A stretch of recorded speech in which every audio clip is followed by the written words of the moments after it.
You're muted, but that was very smooth. I always forget about the mute. I don't know. Like I know. I muted it because she heard me. I did this for her, and I was like, okay, I'm gonna do this, and then I'm gonna mute it. It was very loud. God, I'm sorry. I'm every time I feel like I've hit like I've got all my. I need to keep a little post-it note so I can remember that and always forget my Like pin. on your yeah, on your mic. So as you lean in, you're like, "Oh yeah." And you can turn around and hit it. You know, the one thing I forgot to do. So very funny admission. I was busy. I don't know. I don't know if this is you do the same thing. I need to put eye drops in a second, by the way, but I do. I like I have this, I don't know, like I'm when I go on Twitter and I go like I like seeing the art. That's where I'm always finding the art that I'm sharing with you guys and stuff. I realize now I missed a bunch of stuff from you guys a little bit earlier when I was in my class. But I'll find stuff and I'm like I feel like I don't know what it is, like I'm accomplishing something by liking things that I like, you know? Mm. And who knows, like I like probably, I don't know, 50 images a day, you know, at least, because I'm always like looking Yeah. at really cool stuff, and it gives me this false sense of accomplishment. I don't know how to explain it. You're Anyway, supporting. There's nothing wrong with support. that's what I feel Yeah. like. That's what I feel Yeah. like. I don't give my likes easily. Right. I Right. want you to know that. Like when I give a like, if my like shows up, Oh. it's a pretty big deal. And so much so that it distracts me from putting my eye drops. So I'm gonna just put my eye drops for a second. So I Okay. am, We'll look away. Everybody yeah. look I'm gonna away. go over here so I don't look ridiculous. On. Okay. The leaning doesn't make you look ridiculous at all. You're right. It's a little less disgraceful than you seeing me like Then yeah, making that like doing it face. up close and But you're gonna personal. see all my Yeah. like tears now. It's gonna look like I'm crying, but it's okay. Anyway, it's been a long week. Mm-hmm. It's gonna be a nice Friday together. We're gonna spend a little time doing some drawing, having some conversation.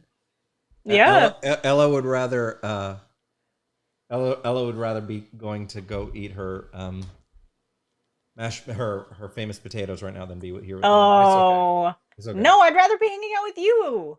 And the community. That's a lie. I food can wait. Food can wait. Okay. Okay. All right. I'll take your word for it. How's everyone doing? It's good to see all of you. Welcome to a playing card live. We're gonna keep going down our playing card list. We have so many to get through. How many we have left? We have like what? I think we have about 18 left. So I 18. know that some of you are still waiting for yours, and don't worry, we know we know that you're still waiting. We are literally just doing them in the order that they came in, and there was over 30 that came in. Like, I think there was like 35. So we are really are just going down the list. So I'm sorry if yours hasn't come up yet. We are just going through them as fast as we can. So if you came in a little bit later, or even just after the first live, like if you got it the second day or the third day, it's really far down the list. But don't worry, we're gonna get through all of them. So tonight we're gonna do a couple of them, and then keep going when we've got another playing card live to get through. Some of you know tonight was going to be a drawing board live. We went ahead and shifted that to next week because we wanted to do something really special with the drawing board live, and we just didn't have time to prepare all of it. And besides, we've got super sketchy coming up, so it was like way too much drawing. You know, I say that as we're about to do a live that is all about drawing, but you know what I mean? It's like different, you know. It's different, yeah. So Well, I'm excited about that. See, that is the old map behind her, but it's, you know what? I kind of liken it to you know when you see like old maps of like the like Europe like in the 1300s or something, and it's like, okay, that kind of looks like Europe, you know. That's so we're gonna pretend that's like an old map that washed up on shore or something. I So know. I'm gonna get the new one. It's on my list. After this month, I'm gonna get a new one. So be I'm getting prepared. one too, and I don't know where you're not gonna be able to see it because I don't have a wall behind me, but I'm gonna get me That's one too. true. All right, We need to so green screen you and just put the map in the green screen, you know? one day when I can get my like ideal streaming setup, you have no idea. Like I told you, I've drawn this. I've drawn my ideal setup. So one day I will be able to have like cool stuff like that. We'll get there, step by step. Um, okay, so I'm gonna get the music ready. You want to walk us through? We're gonna try to get through four today. We're gonna try to spend the next 2 hours and get through four of them. So Yeah. who's up? So I'm gonna try my best. I'm really tired, but I'm gonna go through. I'm gonna power through. We got Super Sketchy coming up and Super Sketchy 5, right? Super Sketchy 5. I've already put the link out. So um so if you have people have already started to put in for the Super Sketchy, our goal is always to get around 10 hours or so. So I think we're getting there. We're about halfway through already. So we've still got time if you wanted to add some time in for the super. So that's gonna be a lot of fun. I'll put the link in a little bit. That's on our Patreon, so that's free tier and up and stuff. So tonight we're gonna do one of Carl's characters, Alex.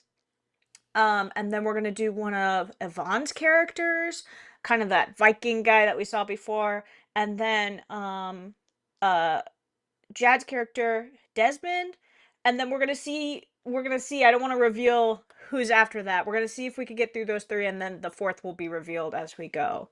Um, so I'm gonna that's the do my lineup for best. tonight. I'm gonna do my best. I'm gonna try to get through them.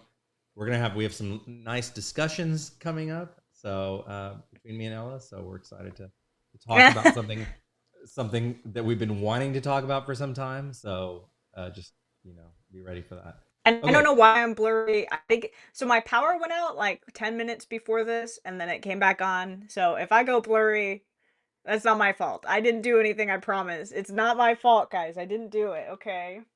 it's okay. It's totally fine. All right. I'm gonna switch over. So I'm gonna start the music. We're gonna start with Ella's favorite, and this is your Yay.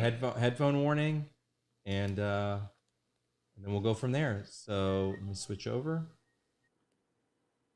Uh,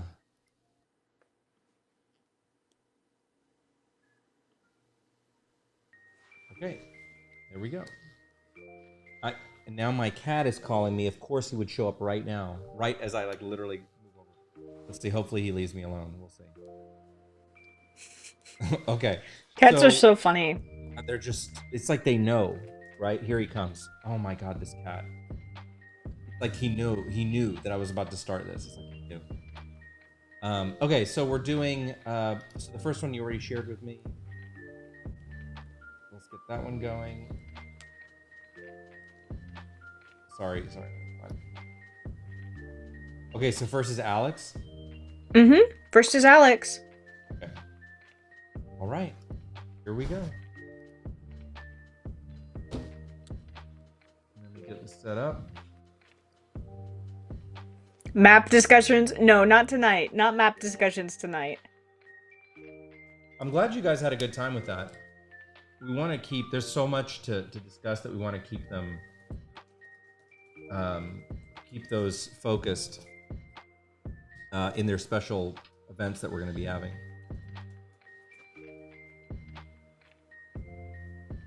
By the way, you can ignore if it's like we mentioned before, if it says king card right here, that's just the background. I'm just using it as a template, but your character will match the character that the card that you reserved. So don't worry about what the background has.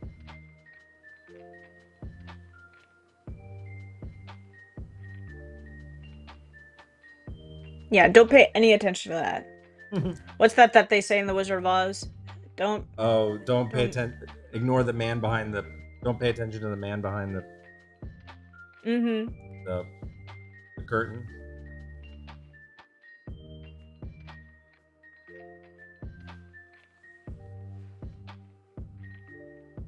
So, Ella has finally gotten through season 3 of Haikyuu.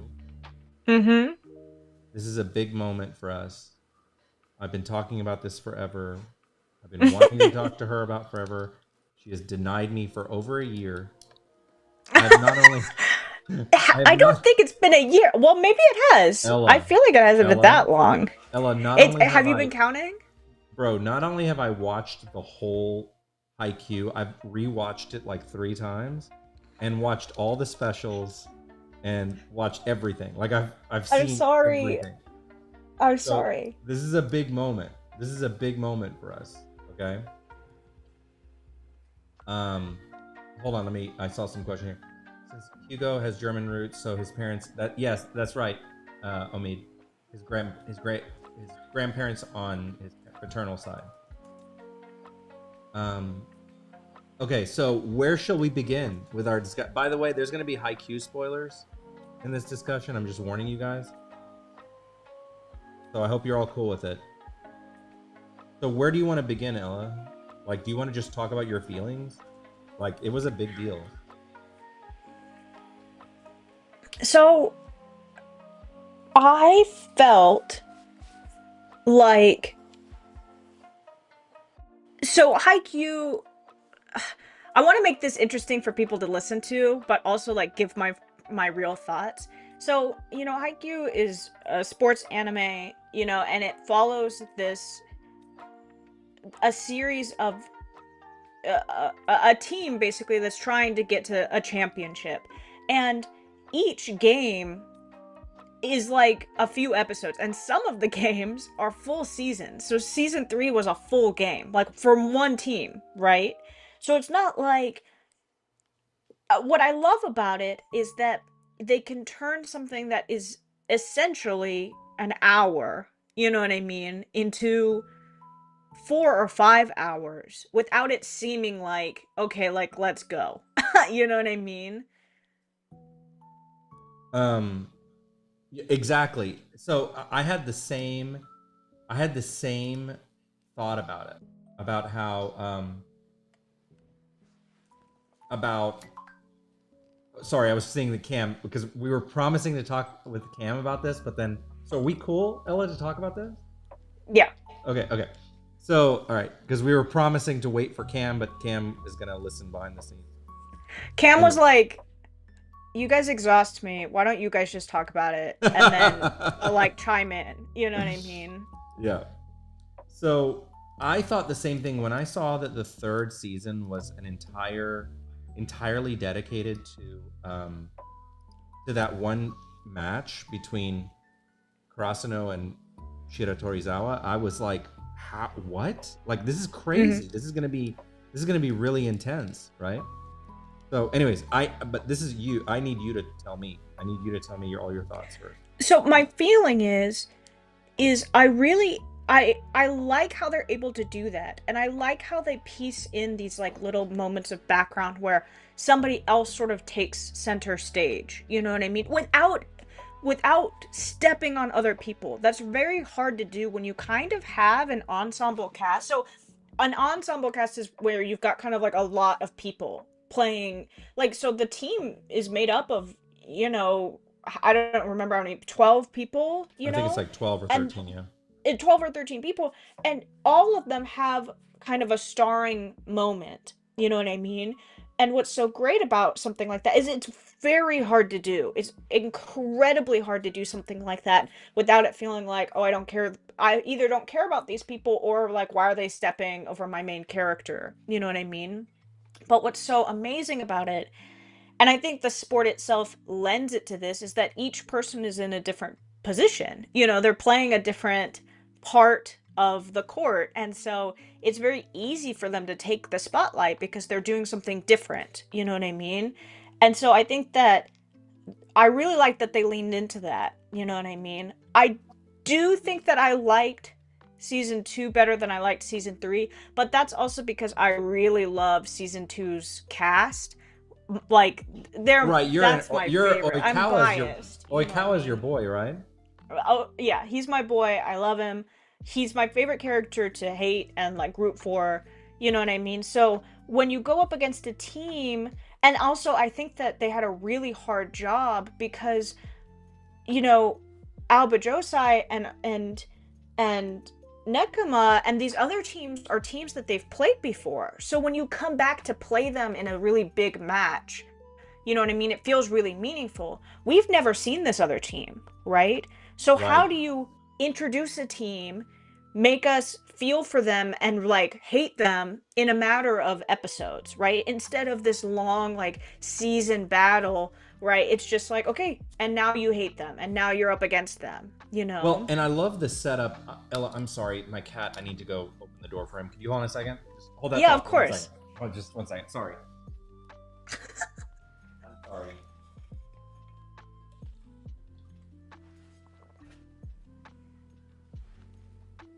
So for any of you who don't know, we're talking about anime. We're talking about the show Haikyuu. It's a volleyball anime. Um, we're not gonna necessarily go into spoilers or anything about like specifically what happens. But we're also gonna talk about like storytelling. So this is kind of like we get very excited about like storytelling. So I hope you're ready for like us to nerd out a little bit. Because that's what we like to do. So, I know that you didn't necessarily come in here to get nerded out on, but that's what we're gonna do. So, I'm sorry.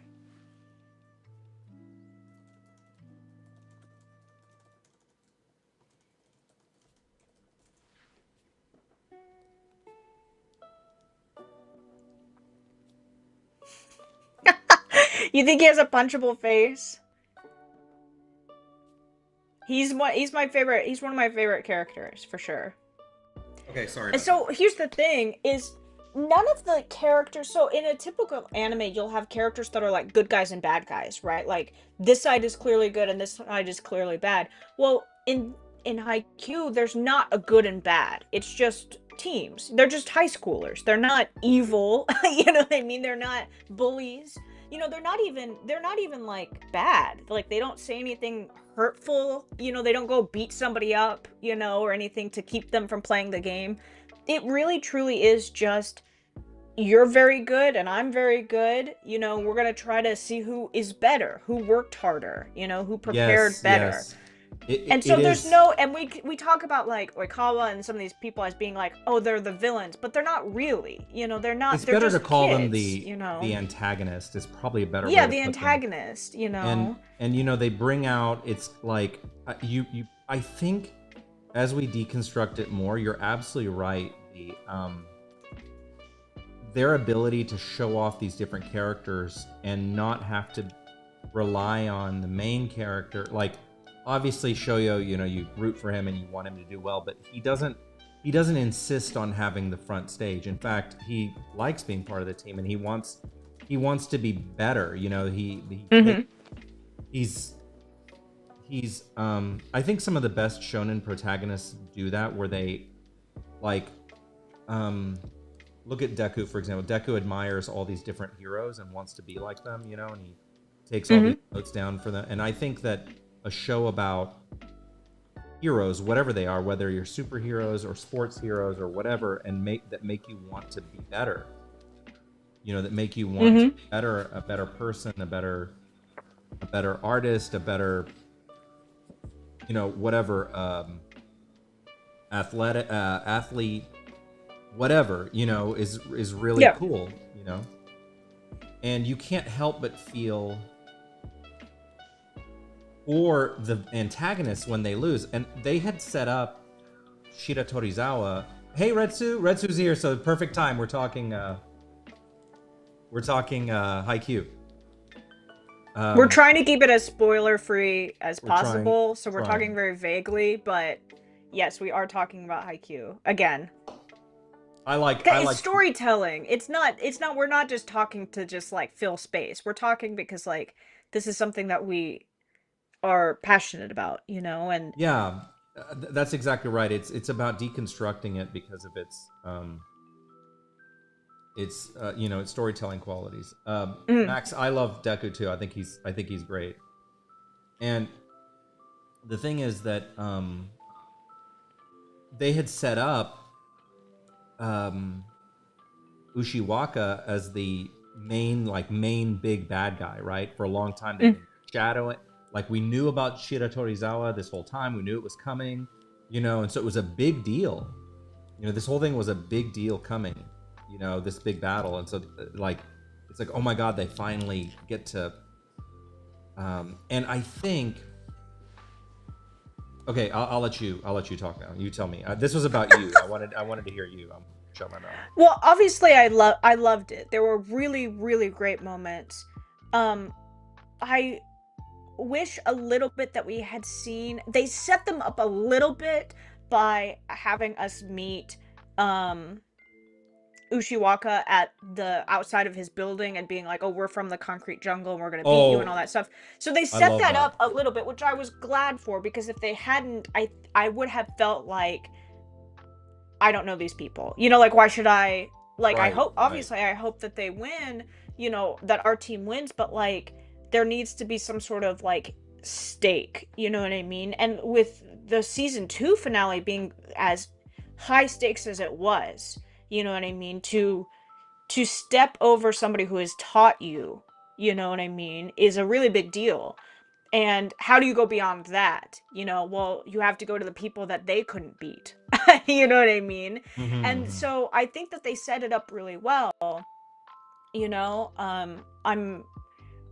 I never get tired of it. All of the spikes and all of, like, I never sit there and go, "Oh, another set, like another another point, another this or that," which sometimes it can feel like, "Oh my gosh, we're doing this again." It's just another game. You know what I mean? It's just the same game over and over and over again. I think they did a really good job about each season, each team has its own lesson, right? So it's not just, "Oh, they're going to face this team and they're good and we're good." It's like, this team is really energetic and we have to learn how to beat that kind of energy, or this team is really good at defense, and so how do we beat that? And what is so amazing about all of the show and what they do is that each of the teams sort of has its way that it does stuff. One team's really good at defense. One team is super high energy. One team is really good at serves. And what the main team does that's so amazing is it takes from them. It goes, "I want your serve. I want your defense. I want this thing." And they show that it's not just about being good at one thing. You have to be really good at all of it. But on top of that, you have to work as a team, right? And I think that that's what the show does really well, is it showcases you over and over and over again that the reason that your team, the one that we're rooting for, is the best is because they don't settle, because they don't just go, "This is the way I do things," you know what I mean, and I have to do them like this. They learn and they grow, and that's what makes them so amazing, is that we are actually watching them strive and get better, as opposed to the other teams, which are just like, "This is the way I'm doing it and this is what wins games." That's not true. And I think that's really important in life too, is that it I really feel like it's a way to show a human, a person, right? That it's not just like, "Oh, this is a game, this is a game." This is like, no, there's a lot of life in here, which I think is very important, and I think is lost a lot in anime. Now, I love I love animes that are just really like escape animes. Like, you're like, "This world is crazy and I'm just escaping," right? But sometimes it can feel like there's a lack of, "I'm learning something." Now, I'm not saying that everything always has to be like, "Oh, I'm learning something." But when you're looking at a show, you want some sort of substance. You want something to bite down on and be like, "I am taking this with me, into the real world." And I think that My Hero does that sometimes, but mostly through Deku, and he's the one shouldering that entire burden. And it's very difficult, for one character to house all of these lessons. And what's so great about Haikyuu, like I said earlier, is that it is an ensemble. And so the weight of that pressure is spread. Now, of course, we're rooting for our main characters, the two like main people, but at the same time, the weight is not on them solely, which again, they talk about in the show. They literally say, "You guys can't do it alone." You know what I mean? You can't shoulder the burden of being a main character alone. You can't teach all of the lessons that are being taught. Like, I have to teach one and this other guy has to teach one, and I think that when you look at another ensemble show where it's just got all these cool characters and they're all flashy and they've all got spiked hair and cool colors or superpowers, that kind of lesson is lost, you know what I mean? Because you're looking around and you're like, "What am I supposed to be getting from this?" You know what I mean? Now, I'm not saying that those animes are wrong, I'm just saying, like, you look at something and sometimes you look at a character in an anime and all you can do is say, "Well, they work really hard." And I think Haikyuu says that that's not enough. You know what I mean? And I really like that. I think that that's really unique for something that's just so simple as, go play a sport. But I think that they're lucky in the fact that they get to have such a solid base. It's easy for them to tell beautiful stories and lessons because the game is so simple. You know what I mean? They get to just live in reality. They don't have to make up magic systems or you know what I mean? They don't have to do all of that. And so it's really easy to tell a lesson. Like if I were to just sit here and tell you guys, you should work hard, you should be a team member, that would be super easy for me because I'm not in danger. You know what I mean? Like I'm not like fighting for my life. You know what I mean? So I think that there's obviously it's easier to tell a very good story when you have a solid foundation, but I also think that there's a lot of pressure on that to say like, okay, well, your story's really simple, you better make it really good. You know what I mean? You better Yeah. really push it and make it good. So I know that's not exactly season 3, but I went into it thinking, you know, what else could they possibly do? You know what I mean? Because we're just watching the same game over and over again. And not that it's not exciting, but what else is there? And of course there's more, and I really liked that aspect of it. Well, and Um also I was like, how are they? By the way, Carl, how's this looking? I'm about to start cleaning them up. Um, the other thing is that,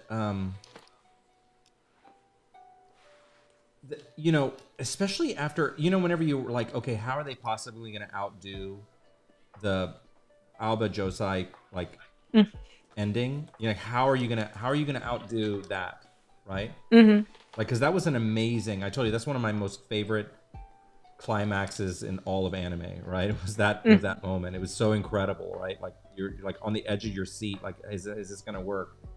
You know?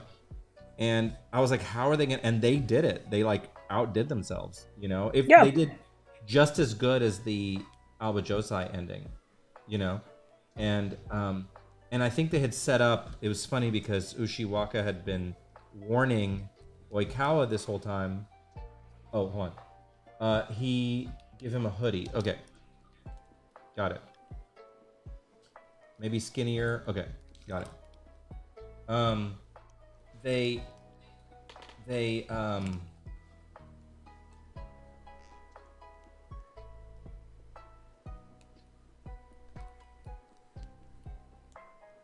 they had said he had been the one warning Oikawa the whole time. Don't Yeah. underestimate.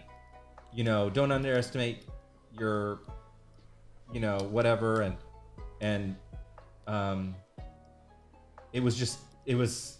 I remember when he was in the stands at the end. Mm.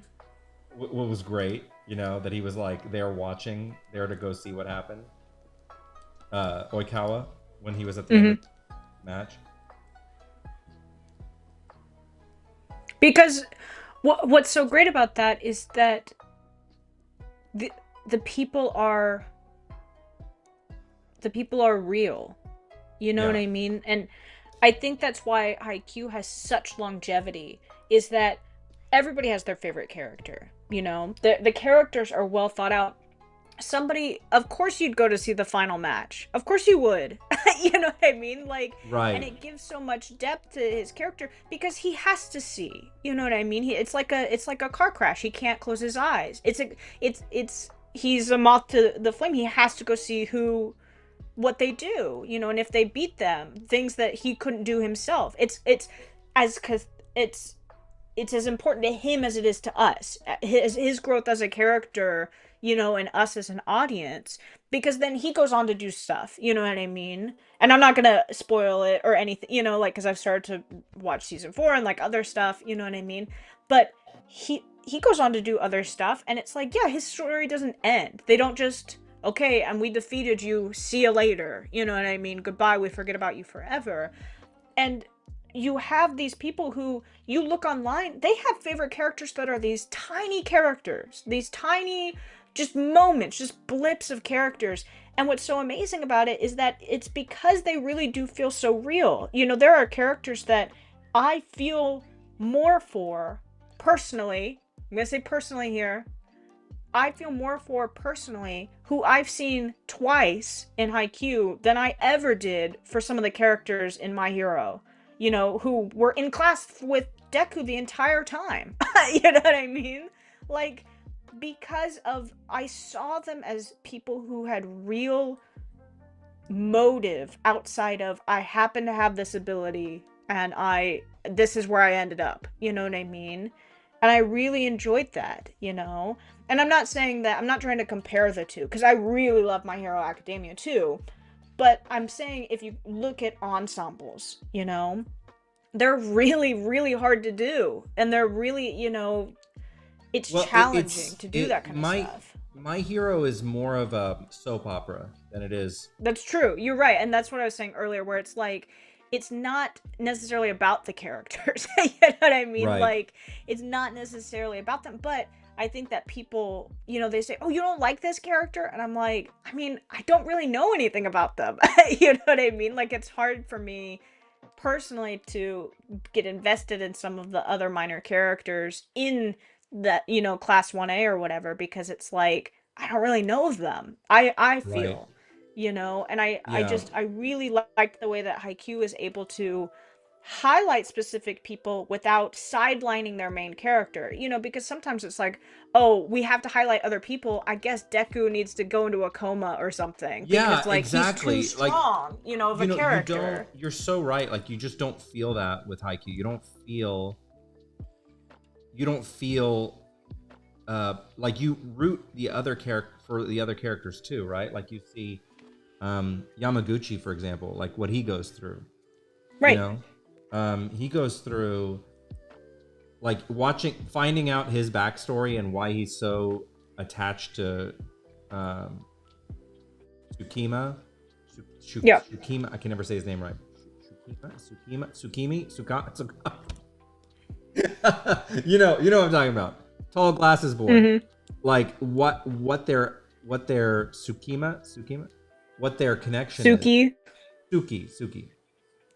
What their connection is, Yeah. and then And it's simple, it's very you know? simple, but then Yamaguchi trying to find what his place is, right? Right. And goes off and develops his own, like, valuable skill, right? For the team. It's pretty And I cool. will say, obviously, it's easier. You know what I mean? It's obviously easier to make a really good story when your story is simple. You know what I mean? Obviously, you know, like that. It's so easy. You know, if I were to make something that's like about a basketball versus like a world-ending volcano, like yeah, my basketball story Yeah, is gonna be maybe, way but easier. You know? I'd argue that you can use the same principles. I don't think that just It's because this very you're right, and I agree. You know, I just think um, it's just a different storytelling style, that was not used for My Hero. As much as I like it, gets very jumbled up. yeah, You they're know, trying with to a do a lot with very little. There are so many characters that it feels like pulling out of a hat. You know what I mean? And not that there aren't a lot of characters in Haikyuu, but they have specific purposes and moments. You know what I mean? That they are there, they do something for a moment, they are purposeful, and then they take a back seat. You know what I mean? And that's fine. When you have something as grand as My Hero, like why would a pro hero take a back seat? You know, they wouldn't do that, right? And so you have a much more difficult situation in which you have you just have a really difficult world because you have this world filled with other people who could do the same thing as you. It's not like you're the only one. You know what I mean? And so you're dealing with a lot more people. And in Haikyuu, it's isolated. You know, they're in a small town, in a small island. You know what I mean? And they've got kind of just like, okay, this is my grouping. You know, not everybody can play volleyball. It's just them and their teams. You know what I mean? So it becomes easier when you're going up against the best, right? It makes things much more exciting and easy to understand, you know. yeah, All that to say that I really enjoyed season 3. I like season 2 better, but that's just because of a couple of different reasons. I also don't love that they took a whole season to do one game, but I understand why, you know, they did that because it was a really big deal. Like it was momentous, you know what I mean? And I cried a lot like I normally I do. was gonna ask, did you Um cry? yeah, of course I did. And that opening, the opening song Oh my is my gosh. favorite song.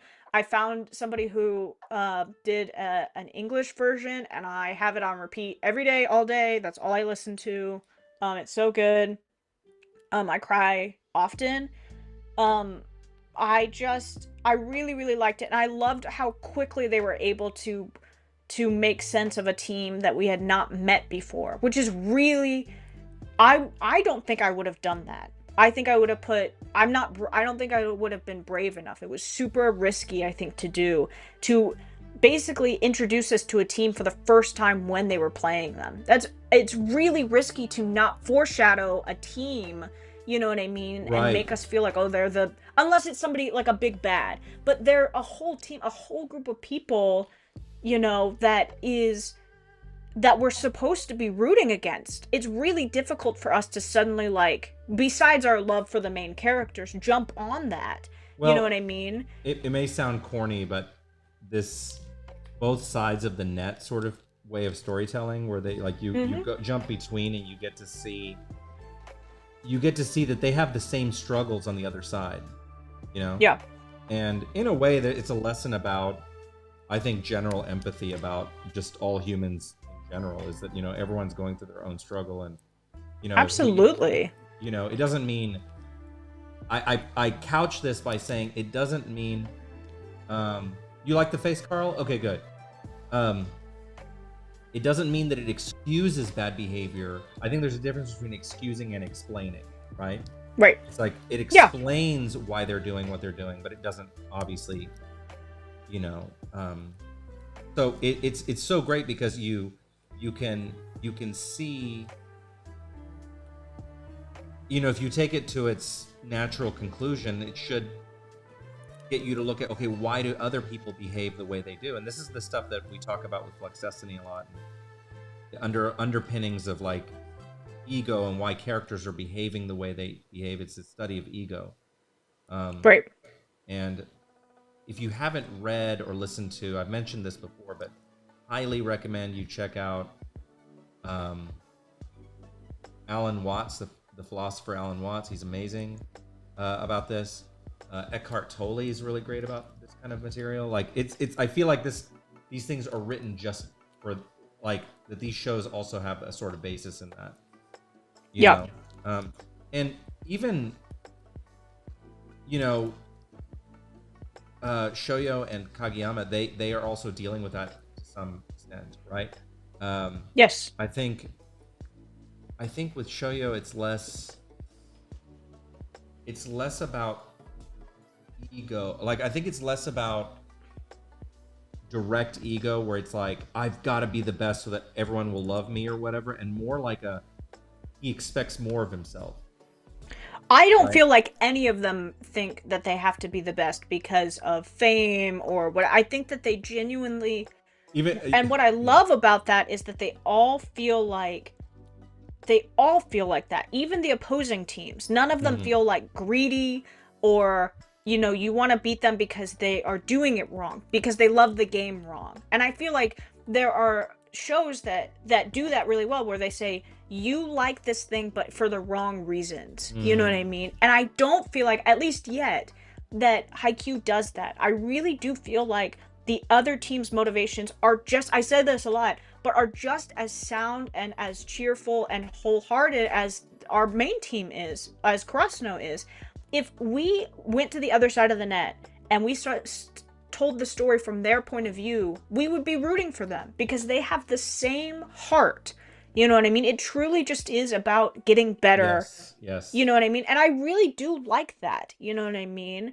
And I think that the lesson here from something like Haikyuu is that, to me, and maybe other people will feel differently, if you're gonna have a really epic world, you have to tell, at least at first, you have to tell a simpler story within it. Because if you jump Mm. all in, we don't Preach. care, you know? Preach. There Oh, was here we this go. The really Church great of Ella is warming up now. Here we go. I Preach. read I read somewhere this really great quote. I'm sure it was just Love offline somewhere. quotes. I don't think somebody specific said it, but they were saying that when you show war, You don't show the bombs and all that kind of stuff. You show the little things like the doll that's been abandoned and the door that's Mm-hmm. been broken into. You don't show the big explosions and all that kind of stuff. It's not meaningful that way. You show the missing shoe and, the lone person wandering a street, And so when you have something as big and as epic as My Hero, where you could literally have a world that could do anything, or Harry Potter, or anything, you have to start with a world that is meaningful and makes sense, that's little, something small. Because it's like a great example is like Lord of the Rings. Most people, when they read Lord of the Rings, they don't start with the trilogy, they start with The Hobbit. It's this little story in this epic Mm. world. And then Mm. we learn and we grow through that. And I think Mm. that Haikyuu does that really well. And it's a lesson that I wish could go to other animes, because sometimes these other animes are like, okay, and you're the protagonist, and you're the chosen one, and you have to save the world right now. And then the Yes, whole thing yes, is yes. like, you know what I mean? Like Avatar The Last Preach. Airbender is a great example of that. Like the first couple of episodes, which may seem like filler episodes, are of Aang like going home. He's like, I just want to see what happened. I want to see my Mm. home again. He's not running off to go kill the, Fire Lord or whatever. He's going home. I gotta go make my bed. Is I think one of the first things he says. He's like, I gotta go clean my room. And it's like the reality of his situation starts to set in because of that. If he just ran away like real fast and was like, I gotta go save the world right now, we wouldn't feel for him. We wouldn't feel why it's important to go Mm. and do Mm. that. Mm. You know what I mean? And so when I think about something like a really big epic anime, you know what I mean? Sometimes I feel like it's hard for me as a viewer to see past the epicness. Now, well, animes are epic, you know what I mean? And they can be cool on their own, and that can be its appeal, and that's fine. But sometimes when it just jumps right in and suddenly you're important and you're the one who has to do this, and you don't start small enough with something that is meaningful to the character. I would have really, if I could rewrite My Hero Academia, at least just the first part, I really like, my favorite episode is the one where he's clearing the trash off the beach. I wish we could have seen the impact it had on a person, a real human, somebody walking in and seeing, you know, their garbage taken away, or a charity that he had given the scrap to, something small, and meaningful. And I think they tried really hard to do that, but I would have pushed it even further, because then we see Deku as somebody who is a hero who's willing to do the small stuff first. And that's what I think that Haikyuu does so well, especially as we go into later seasons. We are reminded of how literally small, but how small these characters are. They're just one, they're just a person, and they have limits and all of this stuff. And so, when we look at Shoyo as a main character, he is literally small. You know what I mean? He is the embodiment of that, and he's always trying to push past the next barrier, but in a way that we feel is epic, because his story has meaning to him. You know what I mean? And that's what's important, right? If you go into a story, even the small stuff has to matter. And you know how Kageyama and Shoyo are always trying to be first? I think that's Mm-hmm. really important in the narrative. It's not just a funny gag, which it is funny, when they run into each other and stuff. It's literally a way to show that the small stuff matters to Shoyo. He has to be first to the water fountain. He has to be first into the gym, because all of that matters to him. He thinks that it makes him a better volleyball player, and it does, because he cares about every aspect of it. What shoes he wears, how he ties his shoes, what water bottle he takes, you know what I mean? And when he cares about it, we care about it. And I think they do a really good job escalating that as the seasons go on, as he does get better. Because at first it's funny to root for him because he's an underdog. Well, he's not an underdog anymore. So what do you do? How do you keep pushing that? And I think that they did a Well, really good job of maintaining his smallness. You know what I mean? Even the, though he is getting better. Does that make sense? no, That yeah, was like a no, really it does, long-winded way to because like go they. about it. Well, so two things. One thing that they do that I think, if you really look back at the whole series and really look at what they. By the way, how much time have I elapsed? I'm almost done. 30 minutes. Okay, okay, pretty good. We were trying to do them within Yeah. 30 minutes. Um, um, remember when the very beginning of Haikyuu, when it was, hey Jessica, um, when it was, when we first meet Kageyama, and Mm. we think he's a total badass, right? At first, like you're like, oh my god, Shoyo, how could he possibly? And then we, you know what I'm saying? Like he's set up Yeah. as the first big bad, right? And um, then we realize that he's got all sorts of issues that need to. He's nowhere near as powerful as we Yeah. think he. You know, he's got all this potential, but he's got his own things to work out, right? Yeah. And he's small, so it's like you do this zooming out thing where it's like you keep zooming out, and you're like, okay, it's Shoyo Kageyama. Who is it? What's their name? Oh, could you? Oh, I gotta open the door. One second. Sorry. And we never saw him again. Who's being drawn? This is Alex. This is one of Carl's characters. He's a quantum guy. We thought this pose would be kind of cool because he's kind of like, you know, he's sad, but he's kind of like reaching towards you. He's very moody, you know? So, that's why we picked this pose.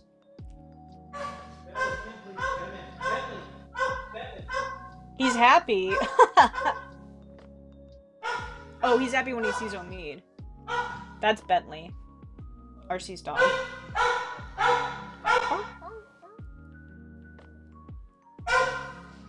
I like how the music is peacefully playing still as Bentley is like losing his mind.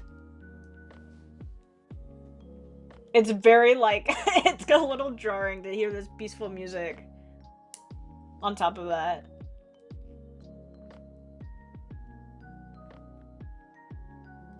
Okay, he's done now.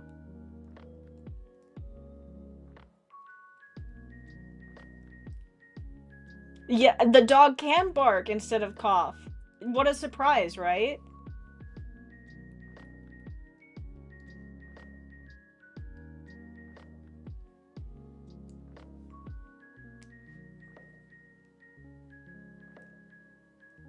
What a surprise.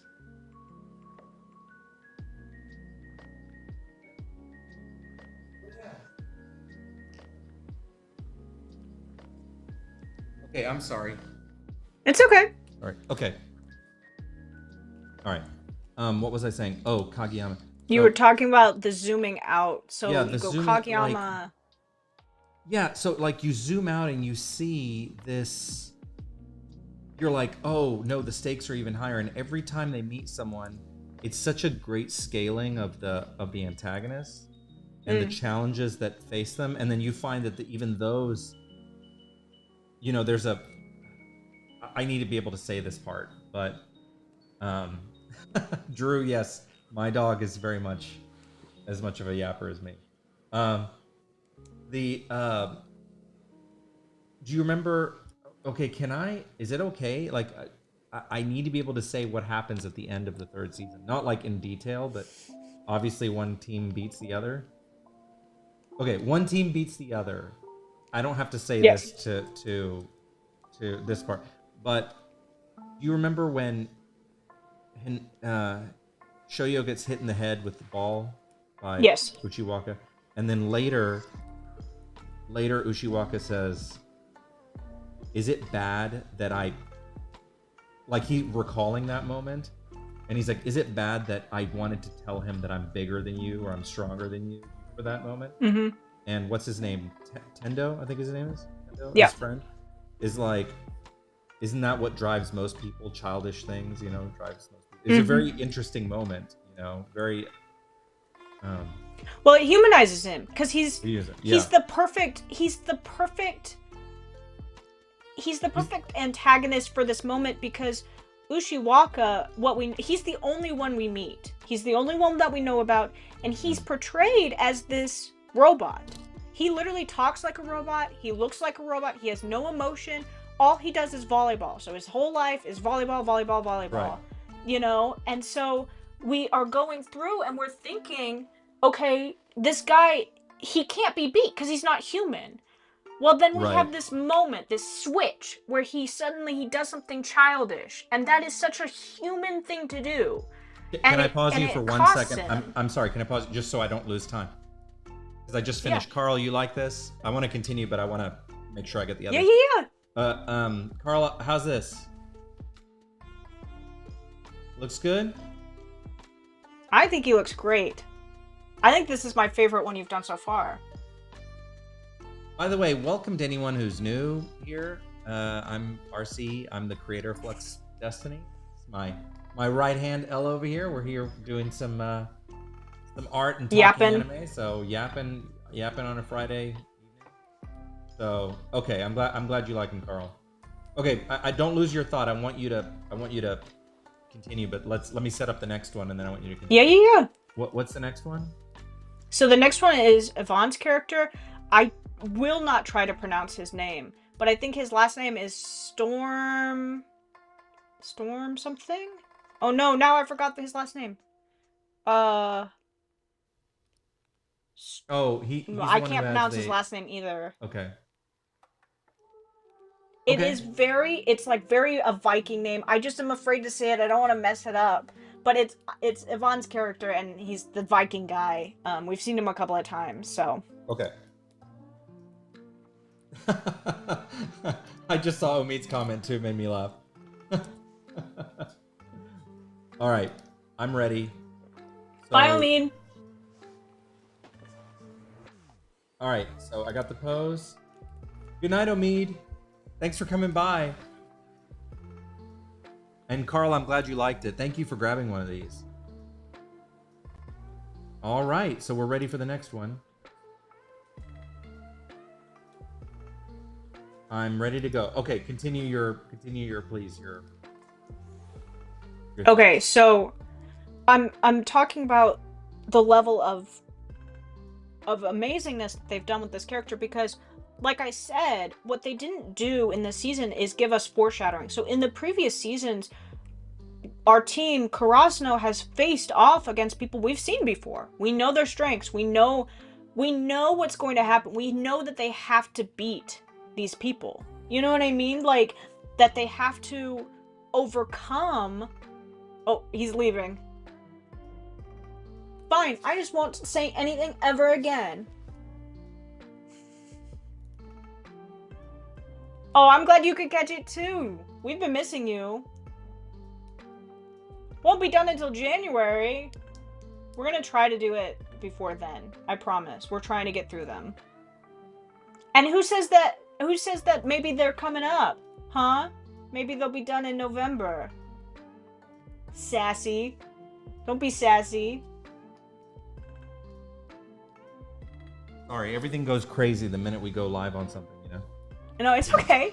Anyway, okay. I Sorry, was just saying that missed the last thing you said. it's okay. I'll re-say it. So I was just saying that in the previous two seasons, we've seen the teams that they're going up against. And so we know we have foreshadowing to tell us what they have to overcome. It's like being able to see, an obstacle ahead of you. Well, then they get to the third season, they do something new. They don't tell us about the new team. They don't tell us what they have to overcome. So they take a full season to tell us about this other team, and they draw it out and they tell us about these new obstacles that they have to face. And we, like the other team, like Karasuno, we have to learn on the fly. They have one day to read over this giant packet, you know what I mean? And memorize it and figure out everybody. And that's just no time. They don't have time to learn about these other characters, you know what I mean? Ella, hold on. And so, I'm sorry. oh, it's okay. He's so worried that I'm gonna be mad at him. It's okay. Are we usually live when you're at work? I feel like we go live a lot. So you must work a lot too.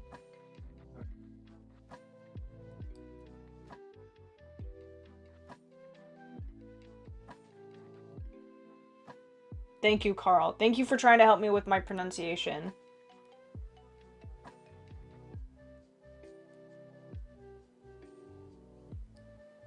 Jess, I can't believe you work so much that we're not able to catch you.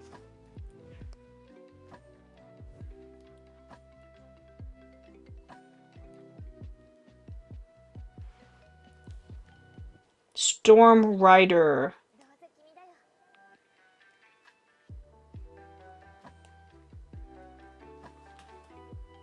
Well, we're happy to catch you today.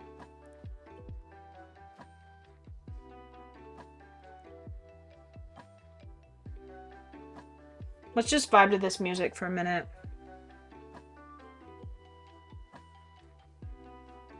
Carl, I will absolutely not try to pronounce it like that. I will mess it up and I will spit all over my keyboard. That will not be fun.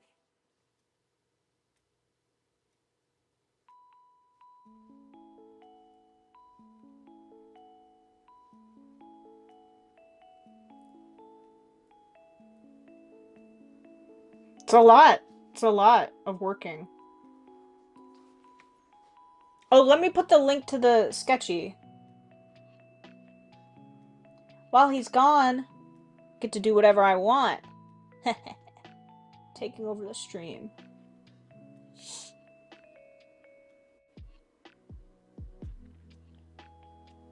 All right, for those who missed it, we've got a sketchy starting this Sunday. The slots are already open. We've already got some time in those slots. So Okay, that should no. be the end of the interruptions. I'm sorry. I'm so Okay. sorry. Okay. You were saying. So I was just saying that I think that they did a really, really good job of giving us all of the backstory, all of the anger, all of the motivation in a very limited amount of time. You know, I think that they did it just as well as they did it the other seasons. Now, it might not have had the same emotional stakes, but I think that it did have the same, like, to the players. You know what I mean? Like, Wait, you're beating talking about the third. Ushiwaka. You're talking about Right. the third season. Right, versus the other two. I Well, think I that I would argue that the stakes were even higher because, like, right, because of the they threat of leaving. You know what I mean? well, and It's a bigger also threat now. if you think about what was going on in both of the both sides, like actually, I'm trying to have this discussion without spoiling. Only one team can win, right? Right. So obviously, someone's got to lose, and for all teams, especially for the seniors, it's their last time, Right. right? And you know, this is their last chance, and for them not to win is a big deal. And when they break down, especially after being such, you know, like whichever team loses, you know, like it's very emotional, right? It's not a Yeah. No, it and is. But I think the thing is, though, is that you feel that anyway throughout the other seasons. It's the same. If they had lost in season two, it's the same thing. You know what I mean? It's yeah, but still I technically the argue end, you I know? argue the reason why I think it's even bigger, and hear me out. The reason why it's even Oh, it bigger is I is. remember I'm that. agreeing with you. I think that it is bigger, but in a Oh, okay. different.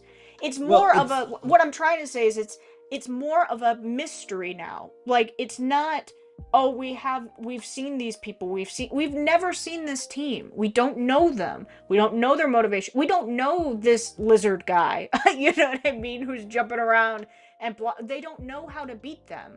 They've been able to with every other team that they face, they've been able to prepare, and now it's just on pure skill, right? So with the other teams, they were able to work harder, to build up muscle, to remember what this other team was like, because they've already lost to Abajosai. So to them, it's actually easier to come back and try to win against them, right?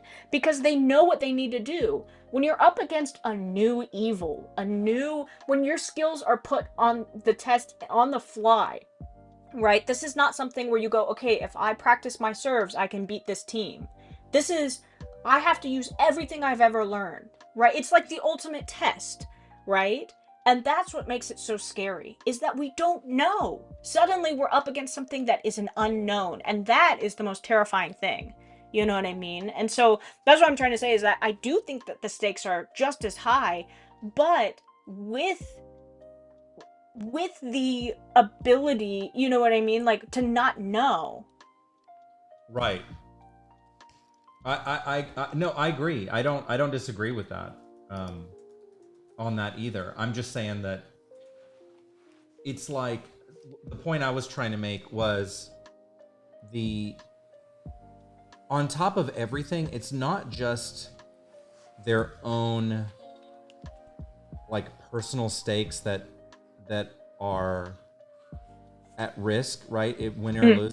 But for Karasuno, for example, they have the whole their school has been like in the dumps for a while, right? I mean, they're like the fallen crows or whatever, right. because they are, they lost their magic, right? And they're bringing it back, right? They're Yep. working to bring it back, and this is their chance to bring back the reputation of the school. So Yeah. For the defeating. whole school, and not just because they what Haikyuu does so well is it does what I like to call seasoning with a story, where they pepper in the side story that's such a brief story of the girls team sucking. I mean, Oh, just girl, right? bombing and sucking, right? And they already say this is a small school on a small part of the island. They don't have funding. And they do this thing, they season this story. They say this school doesn't have any funding. They don't have a bus like other schools. They don't have they have to use hand-me-down uniforms. The girls team sucks. All of the other clubs suck. They never win. And so you have this one hope. This one thing that can make the school a success again and put them back on the map. And they did it before, but now they have to do it again. You know what I mean? And that's such a good thing to do, because it's not like anybody said that. The principal didn't come to them and say, all of our hope is resting on you. You know what I mean? Nobody said that. But they feel Well, it because they peppered it in so well, into the story. All of these little, just a line, just to be like, oh, we don't have funding. They don't make a big deal about it. You know what I mean?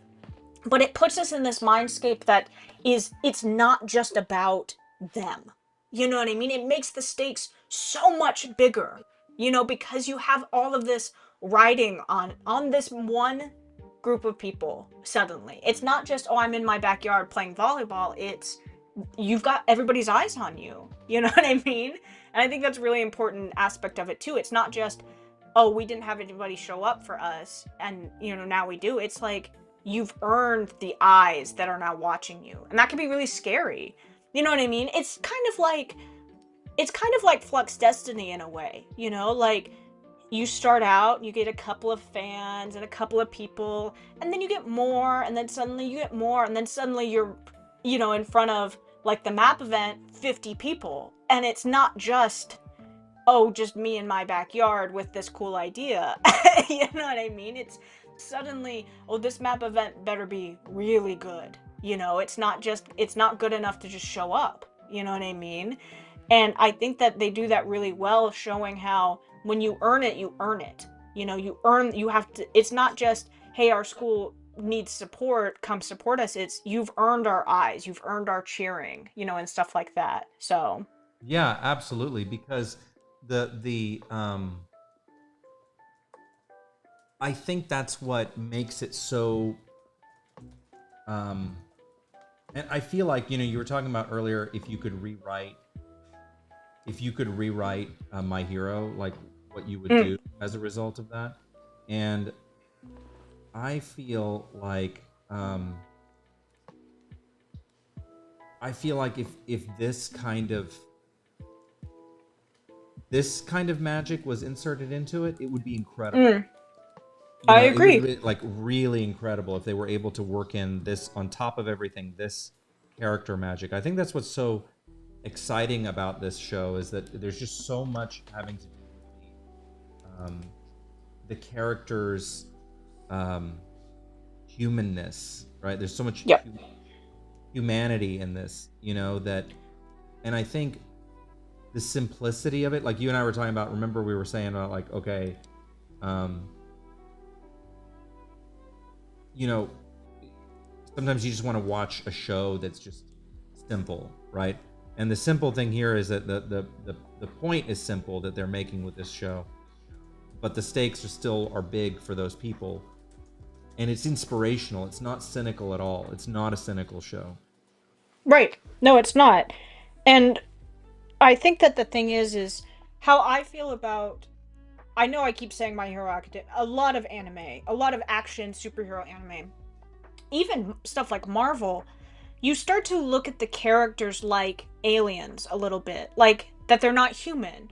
And the thing that makes a superhero show or an anime really good is the reminder of the humanity in them.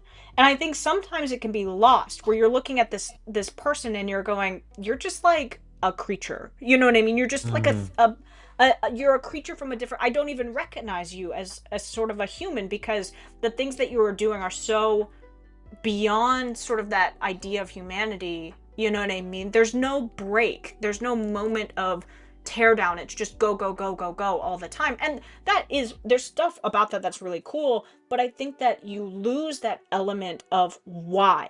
Why am I doing this? You know what I mean? It starts to just feel like a job, like an obligation. You know what I Well, there's mean? very much like Dragon Ball Z. You know, I love Dragon Ball Z. I used to watch Dragon Ball Z a lot, Mm, and Dragon Ball Z is essentially wrestling. It's essentially a wrestling show. You know, it reminds me very much of like professional wrestling. You know, right. the state. It just like, yeah, you may have all the, but it's just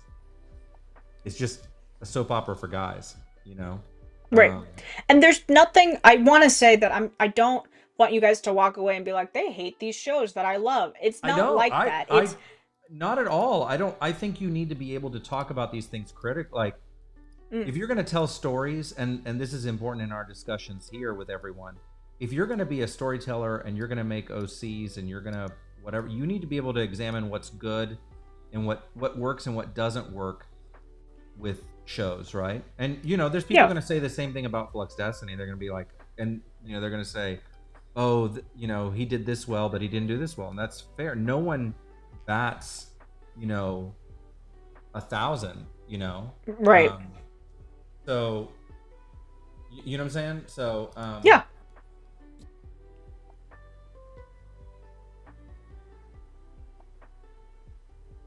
So I think you need to be able to talk about these things without, you know, without feeling like you can. There's so many things that I like, and you know, she can tell you.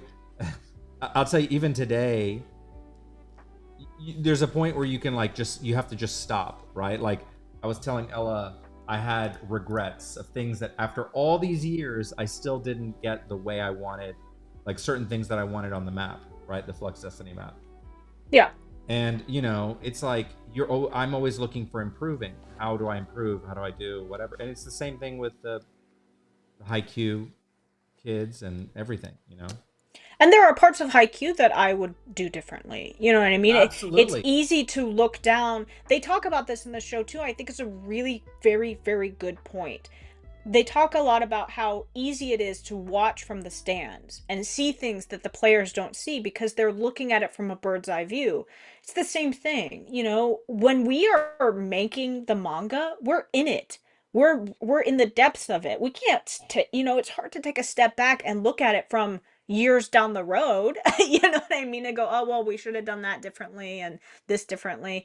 Is there, in a perfect world, could we write out every line and do everything and put the perfect symbolism in that would foreshadow the end of the 18 novels? You know what I mean? Of course. Of course we could. But it would take, you know, 18 years to do that.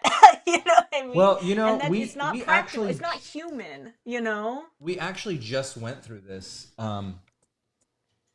My production schedule got all screwed up because I just finished a page. I was supposed to have several done by this point, and there was a page, and it's following. I'd already planned everything out, but there was a we started. I started drawing this particular page, and Ella had a reaction to this page, and it made me rethink this page over and over. And after Mm. a couple of thoughts, I was like, okay, you know what? I can handle this page differently. I need to handle this page differently, you know? And Yeah. I had to trash hours of work because of that. But it's because I recognize that the story will be better because of it, you know? And you have to be able to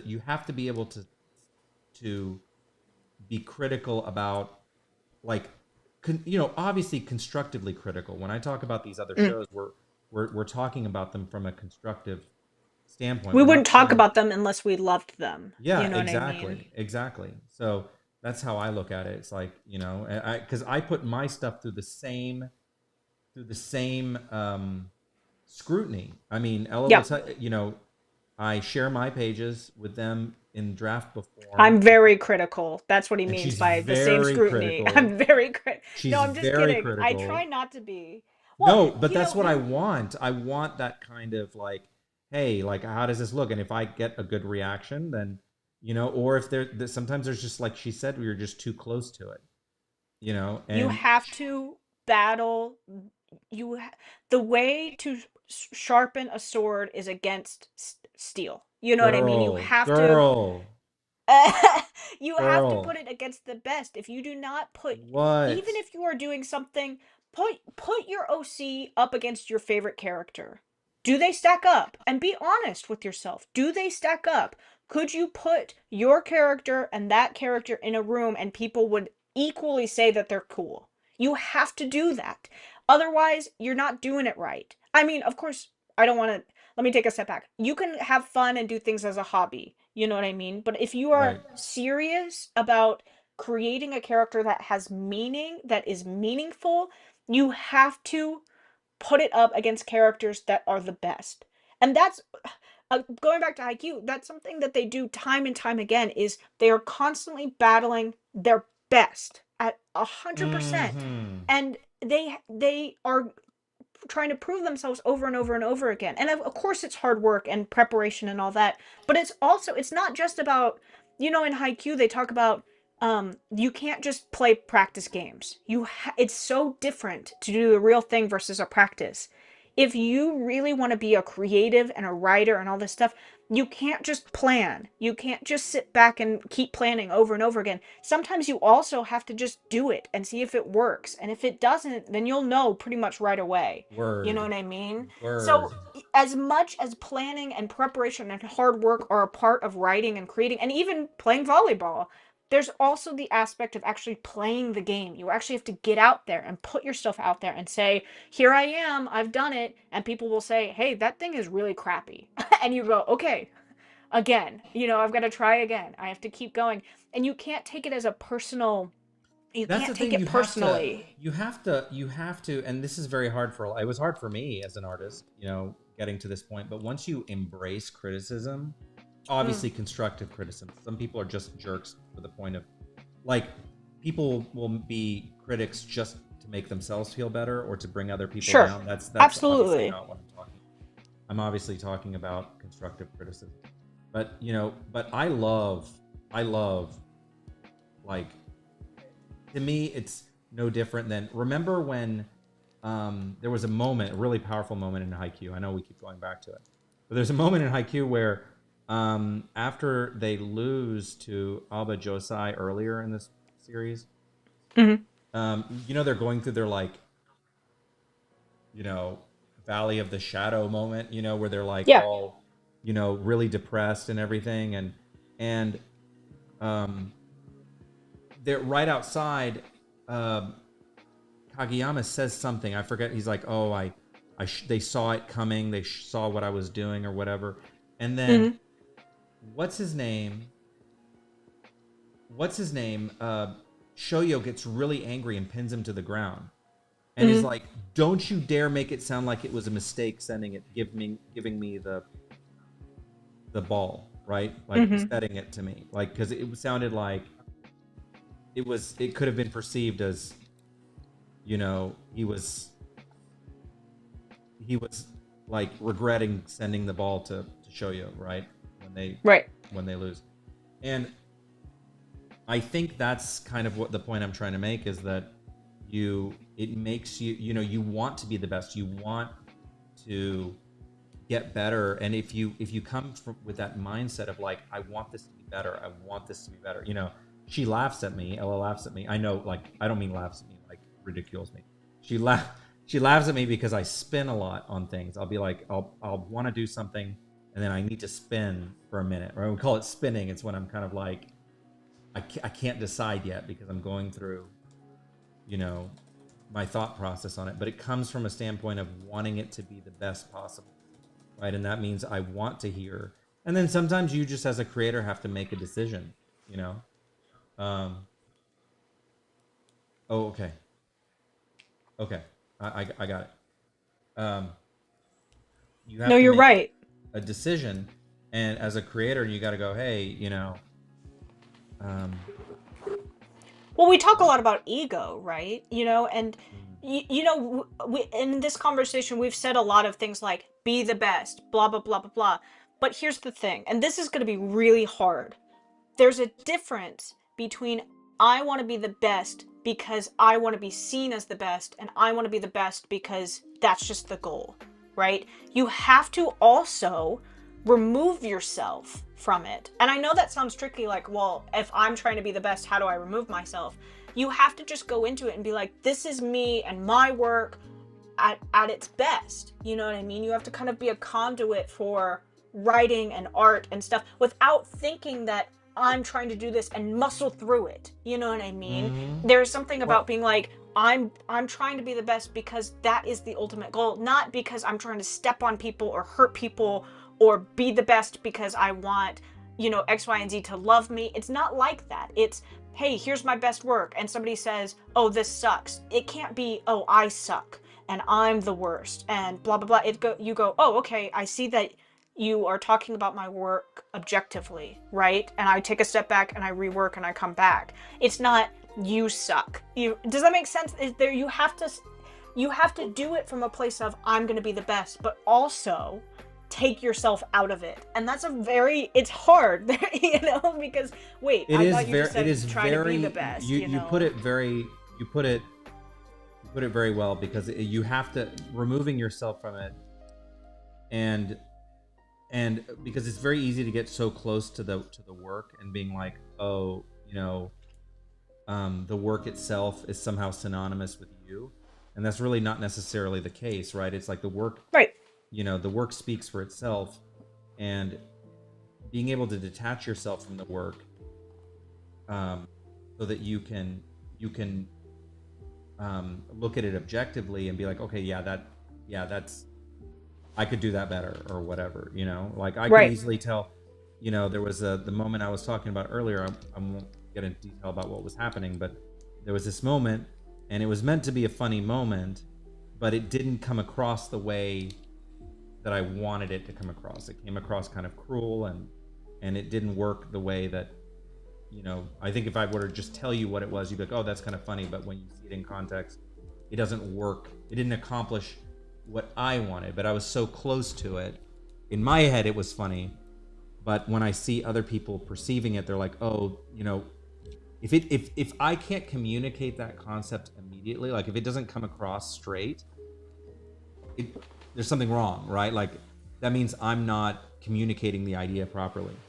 Um, Right. and But it so, wasn't that I was mad at you or thought that you were cruel or thought that you were no, bad. Does that make not at sense? all. Like when we talked about it, it was not there was there was a moment when we first over the summer RC and I went through this really intense lore conversation. I mean, it was very intense. And there was a point, I remember it really distinctly, where we were on a call together, and RC had presented something with me to me, and I literally said, I just don't think that this is good enough. I don't think that this is you writing something that is like gonna have longevity. And like your face was just so like you took a moment, you know what I mean? Because it was very blunt, and I was just like, I don't think that this is good yet. And you like kind of, and then you took a step back and then you reworked it and we talked about it the next day and it was so much better. You know what I mean? Mm-hmm. Because and you told me, you were like, you were right. I threw it down on the page. And then I was like, you felt like it, when I had said that, you felt like, well, but I know what I'm doing. You know what I mean? And it didn't hit right away until you had time to think about it. You know what I mean? And I felt awful about it. I was like, I'm so sorry. Afterwards, I was like, I don't mean it against you and all this stuff. you know, but it was very intense. Like it was like an anime moment, you know what I mean? Like it was very late, you know, and we were I like don't remember. You're gonna have to talking. slack me and tell me what that. I don't remember. I mean, I kind of remember this, but I don't remember what the subject I don't was. remember exactly what we were I talking don't about, remember but I just this. remember that moment of being like, because then I sent you this long message afterwards, and I was like, I hope that you don't think that I'm like mad at you, or like, you know, that I don't think that you're good enough and all that kind of stuff, because it was like I said it too bluntly, you know what I mean? But we had gotten to a point where you were like trying to fight for something that you had just made up. You were like, no, this is, you know, this is the way that it should be. And I was like, I just don't think that it's right. You know, I don't think that you're thinking enough about it. And then we came back and it changed, you know what I mean? It changed in a way that made it a lot better, and I was like, this is so much better. You know what I mean? I Hmm. don't remember what it was, but I remember that moment really clearly because we had this conversation, and then the next day we talked a lot about ego, you know, and stuff, and the way that it affects us as artists, you know what I mean? And anyway, all of this to say that I think that Haikyuu does a really good job of this. I never feel like Shoyo is trying to be the best because he wants to dominate others, you know, or something like that. I really genuinely feel like he wants to be the best because that is just the next step. That is just the next goal, you know what I mean? And I there's nothing wrong with that, you know, of having a strong goal like that, of being like I want to be the best because that's my next step. And of course, when we talk about being the best, it's really hard to do that. You know what I mean? There's this great moment. I watched this video about a moment that happens later in season 4, um, with Tanaka, and it talks about climbing a mountain that is like trying to get to the top to be the best. And when you feel like you're just one among millions and you're trying to climb to the top, that it can feel really daunting. Like, I'm never going to be as good as those other people. But the thing is what this moment teaches us is that those people had to climb those same steps. They had to go the same route. You know what I mean? And of course, there are other people with privileges and stuff that help them skip steps. You know what I mean? But they still had to climb them. You know, anybody who has talent or has worked really hard at something, who is successful, has climbed those same steps that you have to climb. You know what I mean? And it's an important moment that I think that Haikyuu shows really well, is that it doesn't matter if you have the superstar on your team or not. You know what I mean? Anybody can win. It does not matter if you're the small team on the edge of the island or if you're the big powerhouse with all the money. Anybody can win. You know, when we're playing the game, especially like creatively, we're on an even playing field. You know what I mean? We can all make good stuff and good art and things like that. So I don't know. I really liked this season. There's a moment when they're all being beaten down, and um, they Ushiwaka is like has that great cinematic moment where he's like holding Suki and Shoyo down, Oh and it's God, like that this was great great. cinematic. That was a great moment for a lot of reasons. It was very obvious, you know what I mean? It was a very obvious moment, but it I don't think that there's anything wrong with the cliche if it is hits the right moment. You know what I mean? Where it there's nothing wrong with a good message over and over again as long as the message is good. You know what I mean? Like Mhm. there's no somebody could say to me work hard a million times and I will always love that message. You know what I mean? Because it's like that it just hits. You know what I mean? So I really love that moment. It was really good.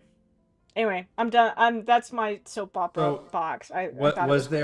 was there a moment for you like, okay, I remember this is one of the only shows that I ever like. There are few shows that make me go like hold my hand to my mouth, like, Mm-hmm. oh my god, did that just happen? You know, sort of thing.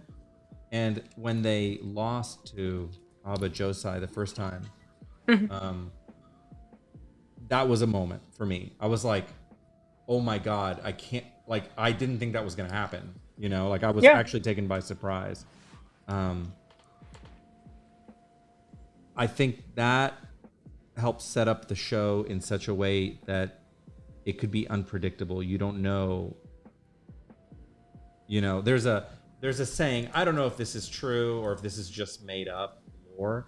Have you heard that lore about Willy Wonka, that when Gene Wilder um, first comes out as Willy Wonka in the Yes. original one, and he trips, and then it's supposed to set up this thing where it's like, oh, the audience is supposed to never know whether he's like telling the truth or if he's a trickster or whatever. Like, I hope that's true because that was really cool, you know. Mm-hmm. Like, that was a cool thing. But I felt like that kind of effect happened with this, um, with when they lost, because I didn't expect that. I didn't expect that was going It's to happen.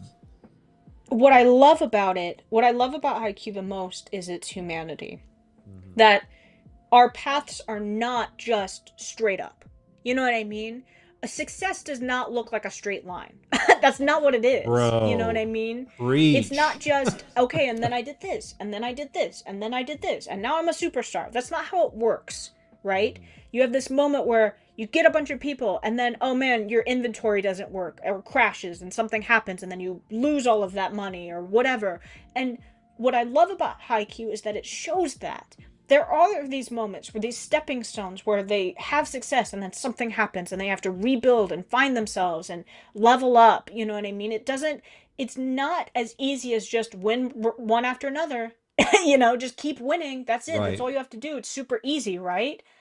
No, it's not. It's we lost. We have to rebuild. There's stuff to do. We're going up against a bigger and better and stronger team. It's not as easy as the straight line is. And I think that's really, really important. And sometimes to get to your next goal, you have to sacrifice a previous goal. And it's really like, of course it would be amazing if they just took everything and they were the powerhouse and we just watched them destroy everybody, but that doesn't make a very good story. You know what I mean? And that's what our lives are too. If I watch somebody who was born, was immediately successful, was a superstar, got everything they want, did everything correct, and then went to the end and died and they were like the greatest legend ever, I'd be like, boring. But see, Boring, that's you that's know? exactly that's exactly why I think people, especially people who are banking on why AI is so hated, is not Yep. only for the reasons, obvious reasons like the theft and whatever, like that's obvious. I'm talking about there is no effort. Yep. There is no effort in its creation, right? And people sense that. Like you said, if you watch a show that had nothing, that the protagonist just wins nonstop. So okay, this is my problem with Dr. Stone. I like Dr. Stone. I've been watching Dr. Stone. I know you probably haven't seen it. But the main character Senku, who's really a cool character, but he's so overpowered that Mm. in terms of his he's insanely smart, right? He knows everything. That the problem is that it gets to the point where it's like, okay, when is bro gonna have like a challenge? Like he's Right, like a knows challenge. everything. There's just like, it's like, what's the point? Like, he's constantly winning. And luckily he's a likable character. I think if he wasn't a likable character, I wouldn't be able to watch it. But you know, you got to be able to because life is like this. Life is up and down. Life is a wave.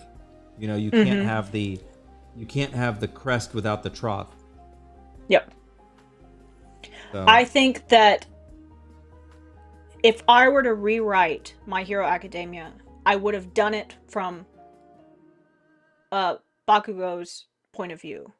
Because interesting. because it's so much to me, it is more interesting to see somebody who is skating through life now face a real rival, you know what I mean, than it is for somebody to overwhelm odds by being kind. Now, I'm not saying that that's not a good trope. I do like Deku. Deku's my favorite. I love Deku. But I would have liked to see, you know what I mean, because the problem with Deku is that he has those show you like qualities where he's just always happy and always does well and blah blah blah.